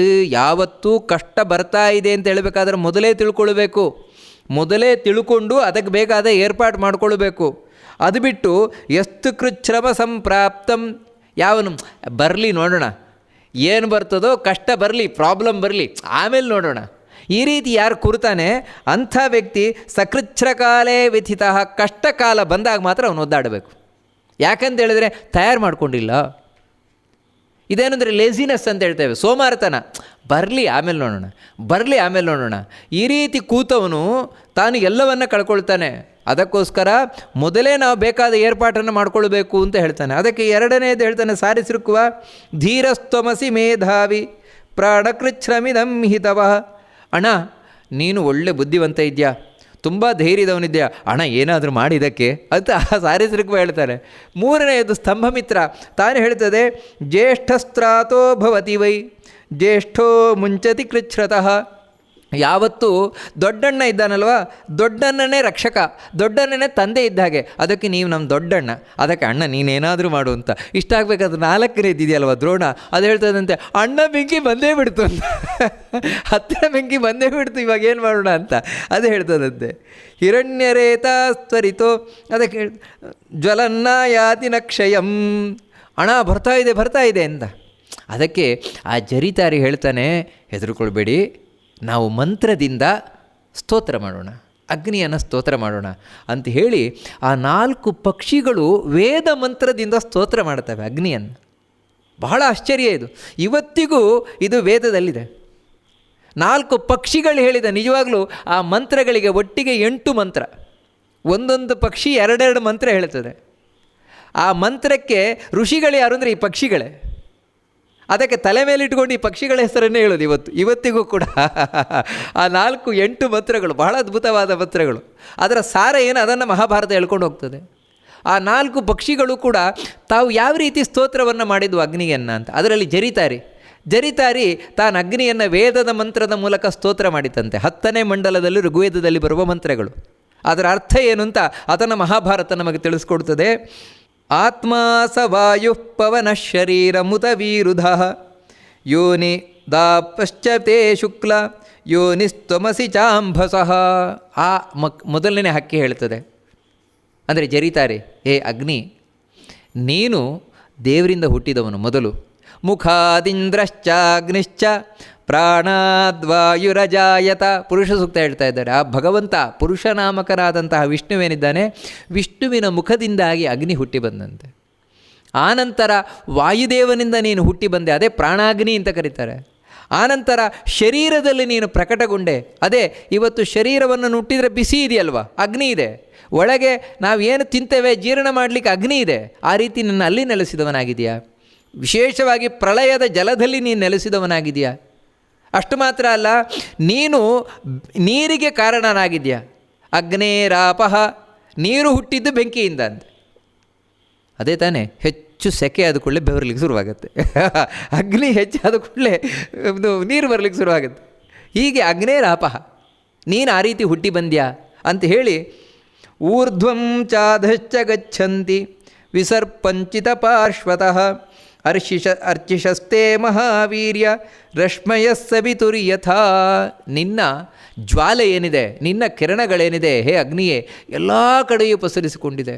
ಮೇಲಕ್ಕೆ ಕೆಳಕ್ಕೆ ಅಕ್ಕ ಪಕ್ಕ ಎಲ್ಲ ಕಡೆಯೂ ಕೂಡ ನಿನ್ನ ಆ ಜ್ವಾಲೆಗಳು ಪಸರಿಸಿಕೊಂಡಿದೆ. ಅದರಿಂದ ನಮ್ಮನ್ನು ರಕ್ಷಣೆ ಮಾಡುವಂಥ ಆ ಮೊದಲನೇ ಹಕ್ಕಿ ಕೇಳ್ಕೊಳ್ತದೆ. 2ನೇ ಹಕ್ಕಿ ಹೇಳ್ತದೆ, ಅದೇ ಸಾರಿಸೃಕ್ಕುವ. ಅದು ಹೇಳ್ತದೆ, ಮಾತಾ ಪ್ರಪನ್ನ ಪಿತರನ್ನ ವಿದ್ಮಃ ಪಕ್ಷಾಶ್ಚ ನೋ ನ ಸುಜಾತಾ ಭವಂತಿ ನನಸ್ತ್ರಾತಾ ವಿದ್ಯತೆ ವೈ ತ್ವದನ್ಯಃ ತಸ್ಮಾದಸ್ಮಾನ್ ಪರಿಧಸ್ತ್ವೇಕವೀರ. ಹೇ ಅಗ್ನಿ, ಅಮ್ಮ ಬಿಟ್ಟು ಹೋಗಿಬಿಟ್ಟಿದ್ದಾಳೆ ನಮ್ಮನ್ನ. ಪಾಪ ಅದು ಪುಟ್ಟ ಮಗು ಹೇಳಿದಾಗೆ ಅಮ್ಮ ಬಿಟ್ಟು ಹೋಗಿಬಿಟ್ಟಿದ್ದಾಳೆ. ಅಪ್ಪ ಯಾರು ಅಂತಲೇ ಗೊತ್ತಿಲ್ಲ ನಮಗೆ. ಹೇಳೋದು ಅಪ್ಪ ಯಾರು ಅಂತ ಗೊತ್ತಿಲ್ಲ, ಅಮ್ಮ ಬಿಟ್ಟು ಹೋಗಿದ್ದಾಳೆ. ಇನ್ಯಾರು ನಮಗೆ ರೆಕ್ಕೆಯೂ ಕೂಡ ಬಂದಿಲ್ಲ, ಹಾರ್ಕೊಂಡು ಹೋಗ್ರಿಗೆ ರೆಕ್ಕೆಯೂ ಬಿಟ್ಟಿಲ್ಲ. ಅಗ್ನಿ, ನೀನಲ್ಲದೆ ನಮಗೆ ರಕ್ಷಣೆ ಮಾಡುವವರು ಯಾರೂ ಇಲ್ಲ, ನೀವೇ ನಮ್ಮನ್ನು ರಕ್ಷಣೆ ಮಾಡಬೇಕು ಅಂತ ಅದು ಹೇಳ್ತದೆ. ಅಷ್ಟು ಮಾತ್ರ ಅಲ್ಲ, ಯದಗ್ನೇಶೇ ಶಿವಂ ರೂಪಂ ಯೇಚತೆ ಸಪ್ತಹೇತಯಃ ತೇನ ನಃ ಪರಿರಕ್ಷೇಥಾಃ ಪೀಡಿತಾನ್ ಶರಣೈಷಿಣಃ. ನಾವು ರಕ್ಷಣೆಯನ್ನು ಬಯಸ್ತಾ ಇದ್ದೇವೆ, ನೀನು ನಿನ್ನ ಮಂಗಳಕರವಾದ ರೂಪದಿಂದ, ಈ ಭಯಂಕರ ರೂಪ ತೋರಿಸಬೇಡ, ನಮಗೆ ಹೆದರಿಕೆ ಆಗತ್ತೆ. ಮಂಗಳಕರವಾದ ರೂಪದಿಂದ ನಿನ್ನ 7 ಕೈಗಳಲ್ಲಿ 7 ಆಯುಧ, ಯಾಕಂದರೆ ಅಗ್ನಿಗೆ 7 ಕೈಗಳಂತೆ. ಈ ಕಡೆ ಬಲಗಡೆ 4, ಎಡಗಡೆ 3, 7 ಆಯುಧ. ಆ 7 ಕೈಗಳಲ್ಲಿ 7 ವಿಧವಾದ ಆಯುಧಗಳನ್ನು ಇಟ್ಕೊಂಡಿದ್ದಾನಂತೆ. ಸುರ್ಕು, ಸ್ರುವ, ಸಮಿಧೆ, ಘೃತಪಾತ್ರೆ, ತೋಮರ, ಚಾಮರ ಮುಂತಾದವುಗಳನ್ನೆಲ್ಲ ಹೇಳ್ತಾರೆ. ಅದನ್ನೆಲ್ಲ ಹಿಡ್ಕೊಂಡಿದ್ದಾನಂತೆ. ಅದರಿಂದ ಎಲ್ಲ ನಮ್ಮನ್ನು ರಕ್ಷಣೆ ಮಾಡಬೇಕು ನೀನು ಅಂತ ಪ್ರಾರ್ಥನೆಯನ್ನು ಮಾಡ್ಕೊಳ್ತಂತೆ. ಇನ್ನು ಸ್ತಂಭಮಿತ್ರ ಅಂತ 3ನೇ ಪಕ್ಷಿ, ಅದು ಸ್ತೋತ್ರ ಮಾಡ್ತದೆ. ಸರ್ವಮಗ್ನೇ ತ್ವಮೈವೇಕಸ್ತ್ವಯಿ ಸರ್ವಮಿದಂ ಜಗತ್ ತ್ವಂ ಧಾರಯಸಿ ಭೂತಾನಿ ಭುವನಂ ತ್ವಂ ಬಿಭರ್ಷಿ ಚ. ಏ ಅಗ್ನೇ, ನೀನು ಎಲ್ಲರೊಳಗೂ ಇದೆಯಾ, ಎಲ್ಲದರೊಳಗೂ ಇದೆಯಾ. ನೀನೇ ನಿಜವಾಗಲೂ ಕೂಡ ಎಲ್ಲವನ್ನು ರಕ್ಷಣೆ ಮಾಡ್ತಾ ಇರುವವನು, ಪೋಷಣೆ ಮಾಡ್ತಾ ಇರುವವನು. ಯಾರಾದರೂ ಬದುಕಿರ್ತಾರೆ ಅಂತ ಹೇಳಿದ್ರೆ ಅಗ್ನಿ ಒಂದು ಬೇಕೇ ಬೇಕು ಒಳಗೆ. ಅದಕ್ಕೆ ನೋಡಿದೆ, ಮೈ ಬಿಸಿ ಇದೆಯಾ, ಇನ್ನು ಇದ್ದಾರೆ ಅಂತ. ಮೈ ಬಿಸಿ ಹೋಗ್ತಾ ಇದೆ ಅಂತ ಹೇಳಿದ್ರೆ ಓ ಇವರು ಮೇಲಕ್ಕೆ ಹೋಗ್ತಾ ಇದ್ದಾರೆ ಅಂತ. ಈ ರೀತಿ ನೀನು ಎಲ್ಲ ಕಡೆ ಇರುವವನು, ಎಲ್ಲವನ್ನು ರಕ್ಷಣೆ ಮಾಡ್ತಾ ಇರುವವನು ಅಂತ. ಇನ್ನು 4ನೇ ಪಕ್ಷಿ ಯಾವುದೊಂದು ದ್ರೋಣ. ಆ ದ್ರೋಣ ತಾನು ಪ್ರಾರ್ಥನೆಯನ್ನು ಮಾಡ್ತದಂತೆ. ತ್ವಮಗ್ನೇ ಹವ್ಯವಾಡ್ ಚೈವ ತ್ವಮೇವ ಪರಮಾಗತಿ ಮನೀಷಣಸ್ತ್ವಾಂ ವ್ಯಜಂತೆ ಬಹುಧಾ ಚೈಕಧಾಪಿ ಚ. ಅಗ್ನಿ, ನೀನು ಹವ್ಯವಾಹ, ದೇವತೆಗಳಿಗೆ ಎಲ್ಲ ಆಹುತಿಯನ್ನು ತಗೊಂಡೋಗಿ ಕೊಡುವಂಥವನು. ನೀನೇ ನಮಗೆ ಶ್ರೇಷ್ಠವಾದ ಗತಿಯಾಗಿರುವವನು. ಅಷ್ಟು ಮಾತ್ರ ಅಲ್ಲ, ಜ್ಞಾನಿಗಳು ನಿನ್ನಲ್ಲೇ ಆಹುತಿಯನ್ನು ಕೊಡ್ತಾರೆ. ನಿನ್ನ ಆರಾಧನೆಯನ್ನು ವಿಶೇಷವಾಗಿ ಅಗ್ನಿಯಲ್ಲೇ ಆರಾಧನೆಯನ್ನು ಮಾಡ್ತಾರೆ. ಈ ರೀತಿ ಆ ದ್ರೋಣ ಪಕ್ಷಿ ತಾನು ಕೂಡ ಮಂತ್ರದಿಂದ ಸ್ತೋತ್ರ ಮಾಡ್ತದೆ. ಈ ಸ್ತೋತ್ರದಿಂದ ಅಗ್ನಿಗೆ ಭಾರಿ ಖುಷಿ ಆಯ್ತಂತೆ. ಅಗ್ನಿ ಪ್ರಸನ್ನನಾಗಿ ಹೇಳ್ತಾನೆ, ನಿಮ್ಮ 4 ಪಕ್ಷಿಗಳ ಬಗ್ಗೆ ನಾನು ತುಂಬ ಪ್ರಸನ್ನನಾಗಿದ್ದೇನೆ ಅಂತ. ನಿಜವಾಗಿಯೂ ಕೂಡ ಈ ಪಕ್ಷಿಗಳಿಗೆ ಇಷ್ಟು ಜ್ಞಾನ ಬಂತು ಅಂದರೆ ಇವರು ಋಷಿಕುಮಾರರು. ಈ 4 ಋಷಿಕುಮಾರರು ಪಕ್ಷಿಯಾಗಿ ಹುಟ್ಕೊಂಡ್ಬಂದಿದ್ದಾವೆ. ಅದಕ್ಕೆ ಆ ಜ್ಞಾನ, ಅಷ್ಟು ವೇದದ ಜ್ಞಾನ. ಕೇಳ್ತಾರೆ, ನಿಮಗೇನು ಬೇಕು ಹೇಳಿ, ನಾನು ವರವನ್ನು ಕೊಡ್ತೇನೆ ಅಂತ. ನಿಮಗೆ ನಾನು ಏನೂ ಮಾಡೋಲ್ಲ, ನಿಮ್ಮನ್ನು ಬಿಡ್ತೇನೆ, ನಿಮಗೇನು ಬೇಕು ಹೇಳಿ ಅಂತ. ಅದಕ್ಕೆ ಆ 4 ಪಕ್ಷಿಗಳು ಕೇಳ್ತಾವಂತೆ, ಇಲ್ಲೊಂದು ಬೆಕ್ಕು ಅವಾಗಿಂದಲೂ ಓಡಾಡ್ತಾ ಇದೆ ಅಂತ. ಅದು ಎಲ್ಲಿ ನಮ್ಮನ್ನು ನುಂಗಿಬಿಡ್ತದೋ ಅಂತ ನಮ್ಮ ಭಯ ಆಗ್ತಾ ಇದೆ. ಅದಕ್ಕೆ ಆ ಬೆಕ್ಕಿನಿಂದ ನಮ್ಮನ್ನು ನೀನು ರಕ್ಷಣೆ ಮಾಡಬೇಕು ಅಂತ ಹೇಳ್ತಾರೆ. ಆಯಿತು ಅಂತ ಪಾಪ ಅಗ್ನಿ ಹಾಗೆ ಮಾಡಿದ್ದಂತೆ. ಈ 4 ಪಕ್ಷಿಗಳನ್ನು ಬಿಟ್ಟು ನಂತರ ಇಡೀ ಆ ಬೆಕ್ಕನ್ನು ಸಹಿತವಾಗಿ ಇಡೀ ಕಾಡನ್ನು ನುಂಗಿದ್ದಂತೆ. ಇನ್ನು ಮುಂದಿನ ಕಥೆಯನ್ನು ಹೇಳ್ತಾರೆ. ನಂತರ ಇಡೀ ಕಾಡನ್ನು ತಾನು ಸುಟ್ಟು ಅಗ್ನಿ ಏನಿದ್ದಾನೆ ತನ್ನ ಅಜೀರ್ಣವನ್ನು ಹೋಗಲಾಡಿಸ್ಕೊಂಡ. ಮತ್ತೆ ಮೊದಲಿನ ಹಾಗೆ ಜೀರ್ಣ ಶಕ್ತಿಯೇ ಬಂತಂತೆ. ತಾನು ಹೊರಟೋದ. ಈ 4 ಪಕ್ಷಿಗಳು ಮಾತ್ರ ಇಲ್ಲೇ ಇದ್ದಾವೆ, ಇನ್ಯಾವುದೂ ಇಲ್ಲ. ಮತ್ತೆ ಜರಿತಾ ಬಂತಂತೆ, ಅಮ್ಮ ಬಂತಂತೆ. ಅಮ್ಮ ಬಂದಾಗ ಖುಷಿಯೋ ಖುಷಿಯಂತೆ, ಬಹಳ ಖುಷಿ ಆಯ್ತಂತೆ. ಬಹಳ ಖುಷಿಯಿಂದ ಮಕ್ಕಳನ್ನು ತಾನೇನು ತನ್ನ ಕೊಕ್ಕಿನಿಂದ ಅದನ್ನು ಪ್ರೀತಿ ಮಾಡೋದೇನು, ಅದು ಮಾಡೋದೇನು ಇಷ್ಟಾಗಬೇಕಾದ್ರೆ ಆ ಮಂದಪಾಲ ಋಷಿ ಇದ್ದಾನಲ್ವ, ಮಂದಪಾಲ ಋಷಿಗೆ ಅಂದರೆ ಆ ಪಕ್ಷಿ ರೂಪದಲ್ಲಿದ್ದಾನೆ. ಅವನಿಗೆ ಯೋಚನೆ ಶುರುವಾಯ್ತಂತ, ಅಯ್ಯೋ 4 ಮಕ್ಕಳಿಗೆ ಏನಾಯಿತು ಏನೋ, 4 ಮಕ್ಕಳಿಗೆ ಏನಾಯಿತು ಏನೋ ಅಂತ ಹೇಳಿ ತುಂಬ ತಾನು ಚಡಬಡಿಸ್ತಾ ಇದ್ದಾನಂತೆ. ಲಪಿತಾಗಿ ಹೇಳಿದಂತೆ, ಆ 4 ಮಕ್ಕಳಿಗೆ ಏನಾದವು ಏನೋ ಅಂತ. ಅವಳಿಗಾದರೂ ಇವಾಗ ಸವತಿ ಇನ್ನೊಬ್ಬರು ಮಕ್ಕಳಲ್ವ, ಅದಕ್ಕೋಸ್ಕರ ಏನಾಗೋಲ್ಲ, ನೀವೇನು ಯೋಚನೆ ಮಾಡಬೇಡಿ. ಯಾಕಂತೇಳಿದ್ರೆ ಆ 4 ಮಕ್ಕಳಿಗೆ ನೀವೇ ಅಗ್ನಿ ಹತ್ರ ಪ್ರಾರ್ಥನೆ ಮಾಡ್ಕೊಂಡಿದ್ದೀರಲ್ವ, ಅದೆಲ್ಲ ಏನಾಗಲ್ಲ, ನೀವು ಸುಮ್ಮನಿರಿ, ನನ್ನೊಟ್ಟಿಗೆ ಇರಿ ಅಂತ. ಅದಕ್ಕೆ ಅವನು ಹೇಳ್ತಾನೆ, ಮಂದಪಾಲ ಹೇಳ್ತಾನೆ, ನೋಡು ಮಕ್ಕಳು ಸಿಗುವುದೇ ಕಷ್ಟ, ಸಿಕ್ಕಿದ ಮಕ್ಕಳನ್ನು ನಾವ್ಯಾವತ್ತೂ ರಕ್ಷಣೆಯನ್ನು ಮಾಡಬೇಕು, ಹೊರತು ಏನೂ ಆಗೋಲ್ಲ ಅಂತ ಸುಮ್ಮನೆ ಕೂತ್ಕೊಳ್ಳೋದಲ್ಲ ಅಂತ ಹೇಳಿದಾಗ ಅವಳು ಹೇಳ್ತಾಳೆ, ಲಪಿತಾ ಹೇಳ್ತಾಳೆ, ನಿಮಗೆ ಅವಳ ಬಗ್ಗೆ ಅಷ್ಟು ಆಸಕ್ತಿ ಇತ್ತು ಅಂತ ಹೇಳಿದ್ರೆ, ಆ ಜರಿತೆಯ ಬಗ್ಗೆ ಅಷ್ಟು ಆಸಕ್ತಿ ಇತ್ತು ಅಂದರೆ ನೀವು ಅಲ್ಲಿಗೆ ಹೋಗ್ರಿ ಅಂತ ಹೇಳ್ತಾಳೆ. ಅಂದರೆ ನೋಡಿ, ಇನ್ನೊಬ್ಬಳ ಬಗ್ಗೆ ಮಾತಾಡಿದ್ರೆ ಇವಳಿಗೆ ಕೋಪ, ಅವಳ ಹತ್ರನೇ ಹೋಗಿ, ನನ್ನ ಹತ್ರ ಆಗಿದ್ದೀರಿ, ಇರೋದು ನನ್ನ ಹತ್ರ, ಯೋಚನೆ ಮಾತ್ರ ಅವಳ ಹತ್ರನೇ ಹೋಗಿ ಅಂತ ಹೇಳ್ತಾರೆ. ಅದಕ್ಕೆ ಮಂದಪಾಲ ಹೇಳ್ತಾನೆ, ನೋಡು ಆ ರೀತಿಯಲ್ಲ, ನಾನು ಅವಳನ್ನು ಚಿಂತನೆ ಮಾಡ್ತಾ ಇದ್ದೇನೆ ಅಂತ ನಿನಗೆ ಹೇಳಿದ್ದಲ್ಲ, ಜರಿತೆಯನ್ನು ಚಿಂತನೆ ಮಾಡ್ತಾ ಇದ್ದೇನೆ ಅಂತ ಹೇಳಿದ್ದಲ್ಲ, ಮತ್ತು ಆ ಪುಟ್ಟ ಮಕ್ಕಳನ್ನು ಚಿಂತನೆ ಮಾಡ್ತಾ ಇದ್ದಾನೆ ಅಂತ ಹೇಳಿದ್ದಷ್ಟೇ. ನಿನಗೆ ಅರ್ಥ ಆಗದೇ ಇದ್ದರೆ ನಾನೇನು ಮಾಡಲಿಕ್ಕಾಗತ್ತೆ ಅಂಥೇಳಿ ನಾನು ಹೋಗುತ್ತೇನೆ, ಆ ಮಕ್ಕಳನ್ನೇ ಹೇಗಾದರೂ ರಕ್ಷಣೆ ಮಾಡಬೇಕು ಅಂಥೇಳಿ ಮಂದಪಾಲ ಅಂದರೆ ಇವ ಪಕ್ಷಿಯೇ. ನಾನು 4 ಮಕ್ಕಳ ಹತ್ರ ಬಂದರೆ ಅಲ್ಲಿ ಜರಿತಾ ಇದ್ದಾಳಂತೆ. ಜರಿತಾ ಇದ್ದಾಳೆ, 4 ಮಕ್ಕಳಿದ್ದಾಳೆ. ಇವುಗಳಿಗೆ ತಂದ ಅಪ್ಪ ಯಾರು ಅಂತಲೇ ಗೊತ್ತಿಲ್ಲಲ್ಲ. ಇವುಗಳು ನೋಡ್ತಾ ಇದ್ದವಂತೆ.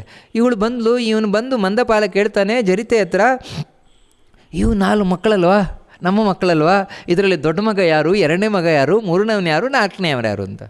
ಇವಳಿಗೆ ಕೋಪ, ಇವಾಗ ಜರಿತೆಗೆ ಕೋಪ. ಅವಳು ಹೇಳ್ತಾಳೆ, ದೊಡ್ಡವನು ಯಾರಾದರೆ ನಿಮಗೇನು, 2ನೇವನು ಯಾರಾದರೆ ನಿಮಗೇನು, 3ನೇವ್ರು ಯಾರಾದರೆ ನಿಮಗೇನು, 4ನೇವನು, ಯಾಕಂದರೆ ನೀವು ಅವಳೊಟ್ಟಿಗಿರೋದಲ್ವ, ಲಪಿತೆ ಒಟ್ಟಿಗಿರೋದಲ್ವ, ಹೋಗ್ರಿ ಅಲ್ಲಿಗೆ ಹೋಗ್ರಿ, ಇಲ್ಲಿಗೆ ಯಾಕೆ ಬಂದ್ರಿ ಅಂತ. ಅವಳ ಹತ್ರ ಹೇಳಿದ್ರೆ ನೀವು ಅಲ್ಲಿಗೆ ಹೋಗ್ರಿ ಅಂತ ಹೇಳ್ತಾನೆ, ಇವಳ ಹತ್ರ ಬಂದರೆ ಅಲ್ಲಿಗೆ ಹೋಗಿ ಅಂತ. ಅವಾಗ ಒಂದು ಮಾತು ಹೇಳ್ತಾನೆ ಮಂದಪಾಲ, ಅಯ್ಯೋ ಈ ಹೆಂಗಸರ ಕಥೆನೇ ಈ ರೀತಿ ಅಲ್ವಾ ಅಂತ ಒಂದು ಮಾತನ್ನು ಹೇಳ್ತಾನೆ. ನ ಸ್ತ್ರೀಣಾಂ ವಿದ್ಯತೆ ಕಿಂಚಿತ್ ಅನ್ಯತ್ರ ಪುರುಷಾಂತರಾತ್ ಸಾ ಪತ್ನಿ ಕಮೃತೆ ಲೋಕೆ ವರ್ತತೆ ಕಿಂಚಿದ ಪ್ರಿಯಂ ಅಂತ. ಈ ಸ್ತ್ರೀಯರಿಗೆ ಬೇರೆ ಕೆಲಸವೇ ಇಲ್ಲ ಅಂತ. ಏನು ಅಂತ ಹೇಳಿದರೆ, ಇವರಿಗೆ ಗಂಡ ತಮ್ಮಿಂದ ದೂರಾದ ಅಂತ ಹೇಳಿದ ಕೂಡಲೇ ಮೊದಲು ನೆನಪಾಗೋದೆ ನನ್ನ ಗಂಡನಿಗೆ ಯಾವಲಾದರೂ ಇದ್ದಾಳೆ ಏನೋ ಅಂತ. ಇದೇ ಅವರಿಗೆ. ಯಾಕಂದರೆ ಇನ್ನೊಂದು ಹೆಣ್ಣಿನ ಬಗ್ಗೆನೇ ಯೋಚನೆ ಮಾಡೋದು ಯಾವತ್ತೂ ಕೂಡ. ಗಂಡ ಬರ್ತಾ ಇಲ್ಲ ಅಂತ ಹೇಳಿದ್ರೆ ಯಾವಳೋ ಒಳಗೆ ಹಾಕ್ಕೊಂಡಿದ್ದಾಳೆ ನನ್ನ ಗಂಡನನ್ನು, ಅದಕ್ಕೆ ಬರ್ತಾ ಇಲ್ಲ, ಇದೇ ಯೋಚನೆ ಅವರಿಗೆ ಬರ್ತದೆ ಹೊರತು ಬೇರೆ ಯೋಚನೆ ಬರೋಲ್ಲ. ಅದು ಈ ರೀತಿ ಇತ್ತು ಅಂತೇಳಿದರೆ ಯಾವಾಗಲೂ ಇದೇ ಚಿಂತೆಯೇ. ಇನ್ನೊಬ್ಬಳನ್ನು ಮದುವೆ ಆಗಿದ್ದಾನೆ ಅಂತ ಹೇಳಿದ್ರೆ ಅವಳದ್ದೇ ಚಿಂತೆಯಲ್ಲಿ ಇವರು ಬಿದ್ದು ಒದ್ದಾಡ್ತಾ ಇರ್ತಾರೆ. ಅಂತೇಳಿದ್ರೆ ಈ ಒಂದು ಹೊಟ್ಟೆ ಕಿಚ್ಚು ದ್ವೇಷ ಇದರಿಂದಾಗಿ ಈ ರೀತಿ ಆಗ್ತಾರೆ. ಇದು ಎಲ್ಲಿವರೆಗೆ ಅಂದರೆ ಅರುಂಧತಿಗೆ ಸಮೇತ ಬಿಟ್ಟಿಲ್ಲ ಅಂತ ಹೇಳ್ತಾನೆ ಮಂದಪಾಲ. ಅರುಂಧತಿಗೆ ಸಮೇತ ಬಿಟ್ಟಿಲ್ಲ. ಅರುಂಧತಿಯು ಕೂಡ ಈ ರೀತಿ ವಸಿಷ್ಠರ ಹತ್ರ ಮಾತಾಡಿದ್ಲಂತೆ. ಮಾತಾಡಿದ್ರಿಂದಲೇ ಅವಳು ಮಸುಕಾದ್ಲು ಅಂತ ಹೇಳ್ತಾಳೆ. ಅದರಿಂದಾಗಿಯೇ ಇವತ್ತು ಸಪ್ತರ್ಷಿಗಳ ಪೈಕಿ ವಸಿಷ್ಠರ ನಕ್ಷತ್ರ ಇದೆ. ಆ ವಸಿಷ್ಠರ ನಕ್ಷತ್ರ ಪಕ್ಕದಲ್ಲಿ ಅರುಂಧತಿ ನಕ್ಷತ್ರ ಇದೆ. ಆದರೆ ಅದು ಯಾವಾಗಲೂ ಕಾಣೋಲ್ಲ. ಕೆಲವು ಸಲ ಕಾಣುತ್ತೆ, ಕೆಲವು ಸಲ ಮಸ್ಕಾಗುತ್ತೆ, ಕೆಲವು ಸಲ ಕಾಣುತ್ತೆ, ಕೆಲವು ಸಲ ಮಸ್ಕಾಗುತ್ತೆ. ಅದು ಯಾಕೋಸ್ಕರ ಅಂದರೆ ಅದಕ್ಕೆ ಮಂದಪಾಲ ಹೇಳ್ತಾನೆ, ಅವಳು ಕೂಡ ಅರುಂಧತಿ ಅಂಥ ಪತಿವ್ರತೆ ಆದರೂ ಕೂಡ ವಸಿಷ್ಠರ ಬಗ್ಗೆ ಸ್ವಲ್ಪ ಸಂಶಯ ಮಾಡಿದ್ಲಂತೆ. ಸಂಶಯದಿಂದಾಗಿ ಅವಳು ಕೆಲವು ಸಲ ಮಸ್ಕಾಗ್ತಾಳೆ, ಕೆಲವು ಸಲ ಕಾಣ್ತಾಳೆ, ಆ ರೀತಿ ಆಗ್ತದೆ. ಆ ರೀತಿ ಈ ಹೆಣ್ಣುಮಕ್ಕಳೇ ಹೀಗೆ, ನೀನು ನನ್ನ ಬಗ್ಗೆ ಶಂಕೆಯನ್ನು ಮಾಡ್ತಾ ಇದೆಯಲ್ವ ಅಂತ ಹೇಳ್ತಾನೆ.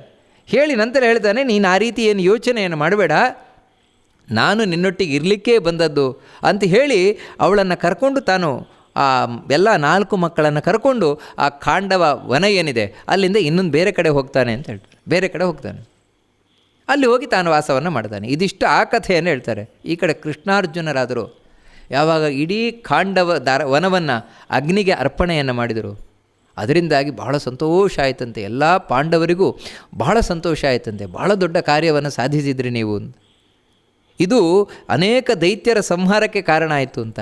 ತಕ್ಷಕನಾದರೂ ಅಲ್ಲಿರಲಿಲ್ಲ, ಅದರಿಂದಾಗಿ ಇಂದ್ರನಿಗೂ ನಿಜವಾಗ್ಲೂ ಬೇಜಾರಾಗಲಿಲ್ಲ. ಇಂದ್ರನಿಗೆ ಬಹಳ ಸಂತೋಷ ಆಯಿತಂತೆ. ಬೇರೆ ಯಾರಾದರೂ ಮಾಡಿದರೆ ಬೇಜಾರಾಗ್ತಾಯಿತ್ತು.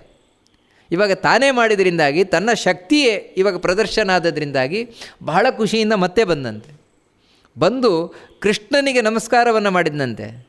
ಇವಾಗ ಮಹಾಭಾರತ ಹೇಳ್ತದೆ, ಅರ್ಜುನನ ಹತ್ರ ತಾನು ಹೇಳಿದಂತೆ, ಅರ್ಜುನ ನಿನಗೇನು ಬೇಕು ಕೇಳು. ಕೃಷ್ಣಾರ್ಜುನನ ಹತ್ರ ನಿಮಗೇನು ಬೇಕು ಕೇಳಿ, ನಾನು ಕೊಡ್ತೇನೆ.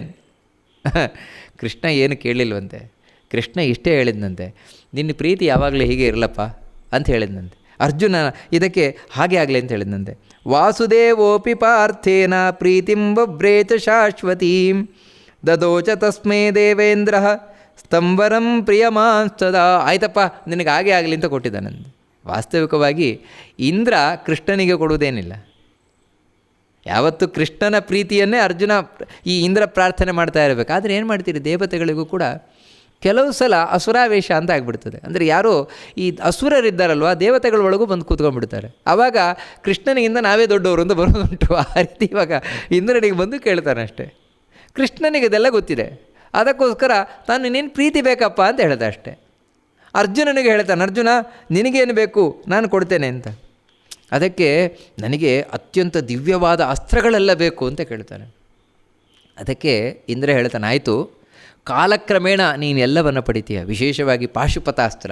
ಶಿವನನ್ನು ಆರಾಧನೆ ಮಾಡಿ ಶಿವನಿಂದಾಗಿ ನೀನು ಪಾಶುಪತಾಸ್ತ್ರವನ್ನು ಪಡಿತೀಯ. ಈ ರೀತಿ ಅನೇಕ ಅಸ್ತ್ರಗಳನ್ನು ನೀನು ಪಡೆಯುವವನಾಗುತ್ತೀಯ ಕಾಲಕ್ರಮದಲ್ಲಿ ಅಂತ ಹೇಳ್ತಾನೆ. ಮುಂದೆ ಕಾಲಕ್ರಮದಲ್ಲಿ ಆ ದೇವಲೋಕಕ್ಕೆ ಹೋಗಿ ಇಂದ್ರನ ಹತ್ರನೇ ತಾನು ವಿಶೇಷವಾದ ಅಸ್ತ್ರಗಳನ್ನೆಲ್ಲ ಅರ್ಜುನ ಪಡಿತಾನೆ. ಪಾಂಡವರಿಗೆ ಭಾಳ ಸಂತೋಷ ಆಯಿತು. ಆದರೆ ಇದ್ನಲ್ವ ಮಯಾಸುರ ಬಂದು ಕೃಷ್ಣನ ಹತ್ರ ಪ್ರಾರ್ಥನೆಯನ್ನು ಮಾಡ್ಕೊಳ್ತಾನೆ. ಕೃಷ್ಣ, ನೀವಿಬ್ಬರು ನನ್ನನ್ನು ಉಳಿಸಿದ್ದೀರಿ, ಅದಕ್ಕೆ ಪ್ರತಿಯಾಗಿ ನಾನು ಏನಾದರೂ ಮಾಡಬೇಕು, ನಾನು ಏನು ಮಾಡೋಣ ಹೇಳು ಅಂತ. ಅದಕ್ಕೆ ಕೃಷ್ಣ ಅರ್ಜುನನ ಹತ್ರ ಕೇಳ್ತಾನೆ, ಅರ್ಜುನ ಇವನಿಗೇನು ಕೆಲಸ ಹೇಳೋದು ಅಂತ. ಏನೋ ಕೇಳ್ತಾ ಇದ್ದಾನಲ್ಲೋ, ಏನು ಹೇಳೋದು ಅಂತ. ಅದಕ್ಕೆ ಅರ್ಜುನ ಹೇಳ್ತಾನೆ, ನಮಗೊಂದು ಒಳ್ಳೆ ಭವನ ಇದ್ದರೆ ಚೆನ್ನಾಗಿತ್ತು ಅಂತ, ಸಭೆಯನ್ನು ನಿರ್ಮಾಣ ಮಾಡಿದರೆ ಒಳ್ಳೆಯದಿತ್ತು. ಅದಕ್ಕೆ ಕೃಷ್ಣನ ಆಜ್ಞೆಯಂತೆ ಮಯಾಸುರ ಇಂದ್ರಪ್ರಸ್ಥದಲ್ಲಿ ದಿವ್ಯವಾದ ಒಂದು ಭವನವನ್ನು ನಿರ್ಮಾಣ ಮಾಡ್ತಾನೆ.